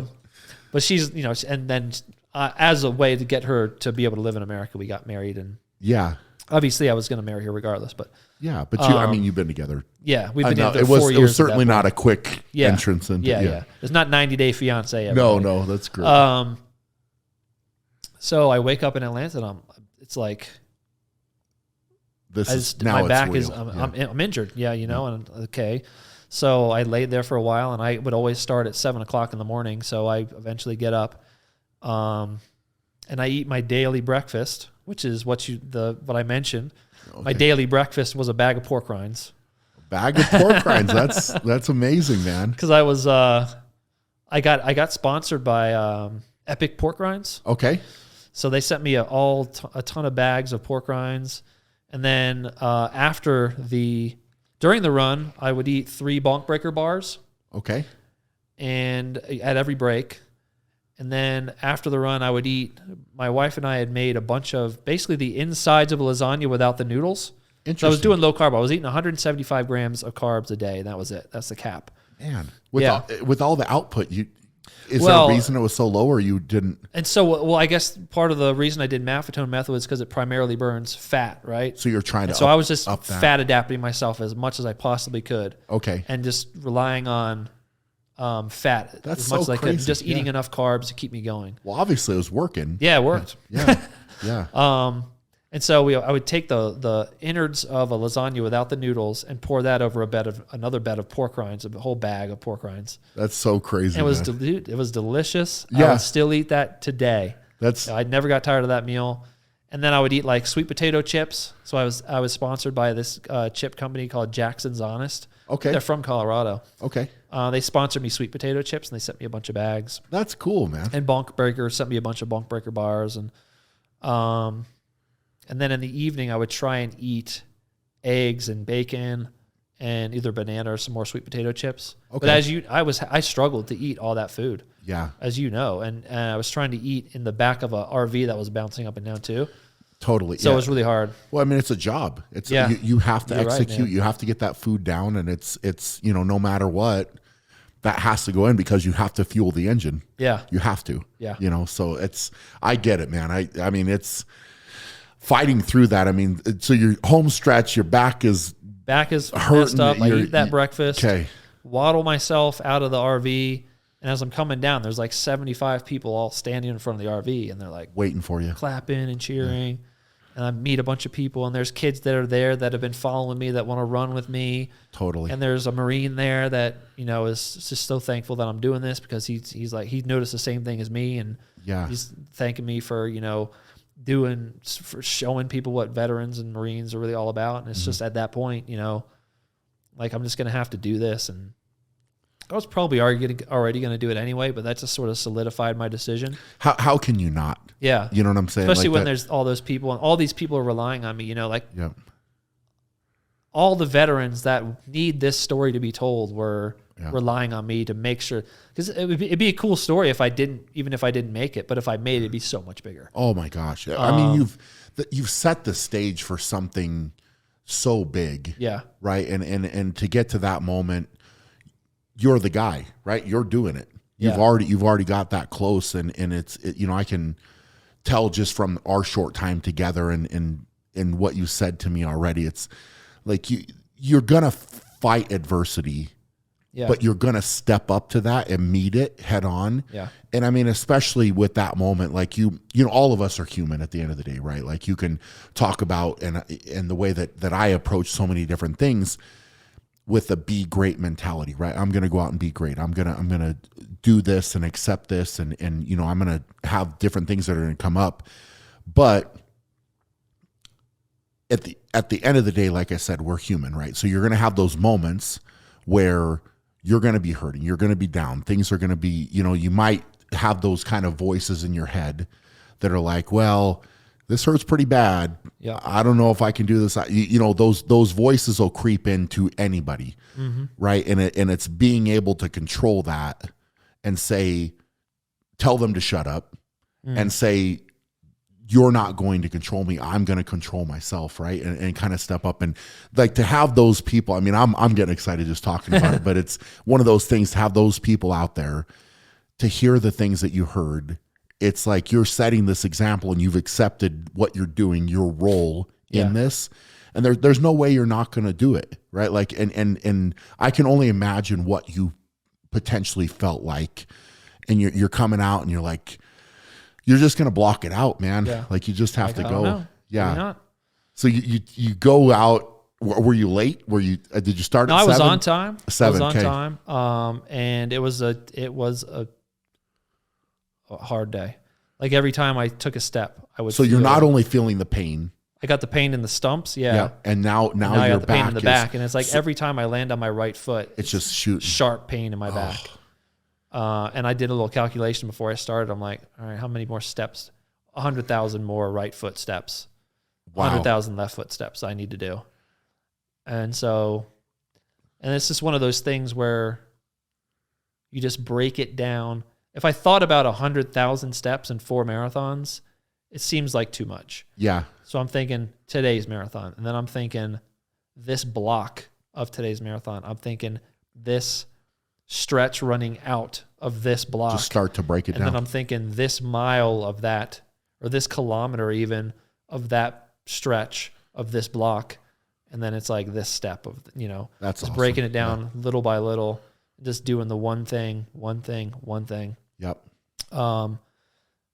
And yeah, just finished that day. And yeah, like every time I landed on my right foot, I would like, gosh, it would kind of take my breath away every time. And I'd be trying to talk to people, but I was in such pain. I was like kind of grumpy. Yeah. And I was also like, man, why can't I just be able to cruise these last 4? I was kind of feeling that way too. Sure. But since I was clear about my reason for doing it, and I felt powerful about the reason for doing it. Even though it was tough, I still loved doing it. Yeah. Whereas on the bike ride, when it got tough, I got bitter because I didn't really, the reason I was doing it wasn't really fulfilling to me. Whereas this is the reason it was fulfilling. I can't imagine the amount of fulfillment, right? And like having those people out there, like I said, it's very empowering. Yeah. It's special. It's special. I mean, what you're doing and what you have done is special. Yeah. Right. And that, like you said, it's to finish that. And, again, hopefully people are listening to this and understanding, right? Because it's one thing to say it out of your mouth. Yeah. 31 marathons, 31 days, 31 different cities. But until you walk those steps, those hundreds of thousands of steps, right? In that process, go through it, make it happen. The impact of that is much bigger than it is saying it, right? Like it's like, it's so quick to say, and so many people could potentially say it and then forget. Oh yeah. Rob, he did 31 in 30 days and 30 cities. Okay, cool. But it's so much bigger than that. And so to have something bigger than that you're working towards and that you're going after, the amount of momentum I can only imagine within you is so big, right? And so you're the guy, right? You're the guy that's out there. You're the man in the arena, so to speak. Mm-hmm. You're the one that took on the challenge. You're the one that threw it out there. You're the one that verbalized it. You made it a reality to put yourself in that situation, and now you're executing it, right? And you I can only imagine the roller coaster ride of, okay, the first couple I'm getting sore, I'm going to adjust my strategy. Now I'm starting to cruise. My time's getting better. Okay, cool. Now I fall. Yeah. Now my back's here and I'm waking up and it's I don't know, but I've come this far. Yeah, it could get worse. Exactly. And like you said, you got your new wife there. You're thinking about your life after. Am I doing more damage? Am I not doing more damage? What's the impact here? So you now got this mental emotion, in your brain too. And to get up and go, man, is something. That's something special. Yeah. I mean, we were talking about it a little bit before in the truck too, where you're talking about longevity and strongman. Mm-hmm. And when you're trying to have a family too, it's like, you don't want to go too long and then injure yourself doing a log lift or something. And then you're not able to be the dad that you want to be able to be. No, of course. Yeah. So you get through that one. Was that the hardest one, or did they progressively get harder? They got harder. Because got cold. Was it the finish line finish that you had kind of imagined? It wasn't quite. Well, the last one got a little bit easier. So it's like Atlanta was really hard, and then Charlotte the next day was harder. Baltimore the next day was even harder because Baltimore was freezing cold and super windy. Oh, but man. it was So also now you got really shooting pain cool. on top of that, yeah. Also really cool because the Baltimore Police Department escorted me around the city, and they were like shutting down main big 4-lane roads and escorted me around the city. It was really cool, and I got to set up at Oriole Park at Camden Yards, which is my favorite baseball team, and it was really cool to be able to be parked there and run. So it was a really cool day, but yeah, it hurt a lot. And I was really struggling the last block of that day. And then the next day was Veterans Day. Man. On the National Mall, running around all the war memorials. So it hurt and it was cold, And I had that's when I had 150, 200 people running with me throughout the day at one time. I can't. Yeah, it's just like I said. I'm literally getting like goosebumps thinking about that, man. That is amazing. And people from throughout my life were all there. Like people from like my grandma came. Even she was 94 years old. Awesome. Drove herself into Washington D.C. My family was obviously all there. Marines that I served with in Iraq and Afghanistan. My nurse from Bethesda was there. My physical therapist came. My prosthetist came to Denver. And it was just this freezing cold day. But then, and Pam was able to run the last mile with me because, she'd been managing the whole thing. But she came with me for the last mile. And that was, and just had all these people running with me. And I finished in front of the Lincoln Memorial, and they set up another big finish line for me and stuff. And and it was just like the moment I finished, the last few steps I took across the finish line sort of coincided with getting back onto the path of, that I've been seeking, that I was on when I was in the Marine Corps, and it was kind of this big culmination for me of having something that was physically challenged that also was meaningful to me and made a difference in the world like I wanted to. Absolutely. And then we finished and had a big party, and did a couple more. I could barely walk. The next day I could barely walk. Yeah. It was like I was running the day before, and the next day I could barely walk. How long did it take you to recover? Man, it's I didn't run I ran once in the next 4 months. So it was a massive. And it still hurt. How long did it take? I mean, did you end up doing any damage to your back, or I don't know. I mean, it feels fine today. Okay. I think it was probably just one of those things where you fall abruptly and your body just locks up, Sure.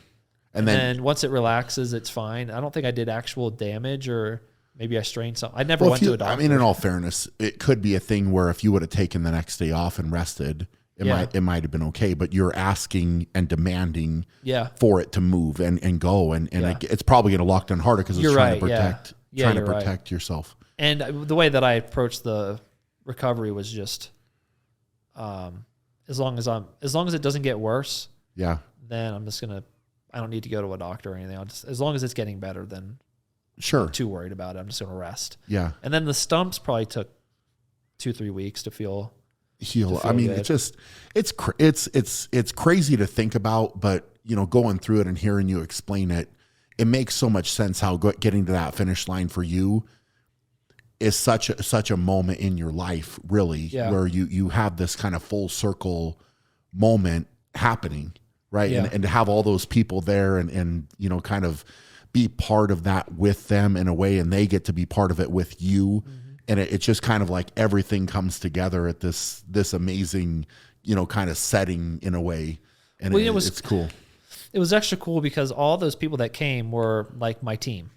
Yeah. And I'm the one that's on this podcast and everything, and we're talking about my story, but my story was supported by, team after team after team after team after team, just like your story, just like anybody's story. Everybody 100%. Always has multiple people helping them get to the places where they're trying to go. Yep. And so it was really cool for them all to be able to see that at the same time. Oh, really, man? That's amazing. I mean, it is a huge impact, and it's something special. Yeah. To get done. So from there, life has changed. You now have a child, with your wife. Got a 2-year-old named Harrison. That's amazing. Harrison Leonidas Jones. Love it. That's great. And I'm just kind of continuing to tell that story. Yeah. As much as I can. Yeah. And, I'm a motivational speaker now. And so I'm really embracing that role of being a role model and trying to help people in their time of need by using my story and my example. And, just trying to continue to challenge myself physically as much as I can while trying to raise a 2-year-old, which, as I'm sure is easier said than done.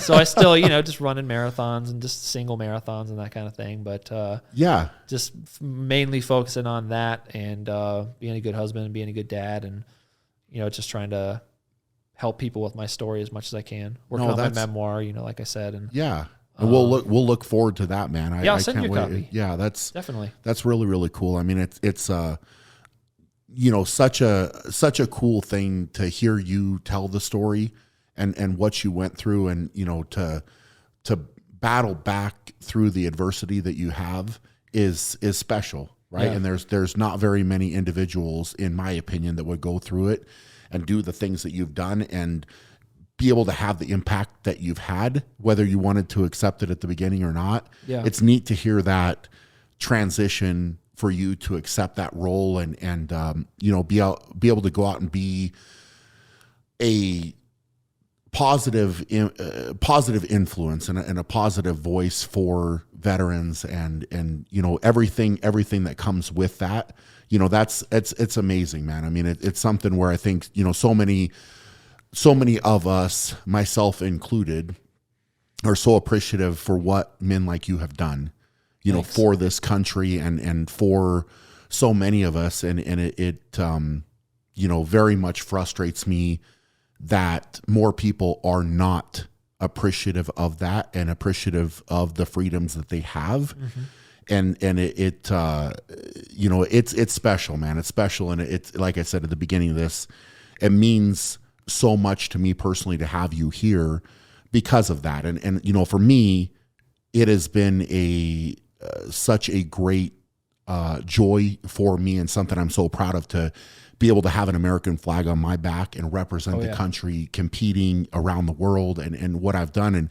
And it means something to me, right? It very much means something to me. And you know, I am not trying in any way, shape, or form to say, hey, I've done anything comparable to what you've done, but being able to represent the country and have the freedom that I have because of men like you and so many others is special, right? And there's no other way to say that other than it's special. And you know, I hope that so many people listen to this and hear this message and understand the sacrifice that has been made and you know, appreciate it, right? Like come to appreciate it and understand that you don't have the life you have without the men and women that have fought hard and sacrificed and literally died for the freedom that we have, right? And that's it's something that is should not ever be forgotten, right? Couldn't say any better myself. Yeah, it's special, man. So I want, you know, everybody to listen and feel the way that I felt, hopefully, you know, from you sharing your story. Where can people find you if they want to find you, follow you, support you? Where can they do that?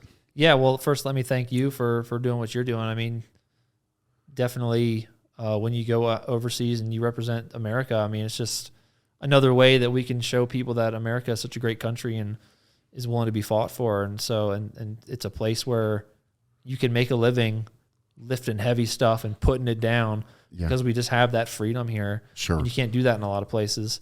And the fact that you've spent all this time and, you know, busted your ass to build what you've built and had the success that you've had, and now you're turning around and having me on and giving me this opportunity, using your kind of your fame to help me out too, is you don't have to do that. So thank you for doing that. You were, honestly, you don't even need to say that, but I appreciate it, man. Thank you. But yeah, if, you know, people want to find me, it's pretty easy. My website's robjonesjourney.com, and then all my social media, Instagram, Facebook, LinkedIn, Twitter, are all at Rob Jones Journey. Perfect, man. Perfect. So real easy, Well, and I respond to messages and everything. So that's great, man. Well, hopefully you guys enjoyed this. I know that I did, and it's you know, something that I will never forget for sure, man. So you know, it's really, really cool. And if you guys enjoyed it, please share the podcast. That's the way that we're going to get this out to more people, and you know, tell people that you're talking to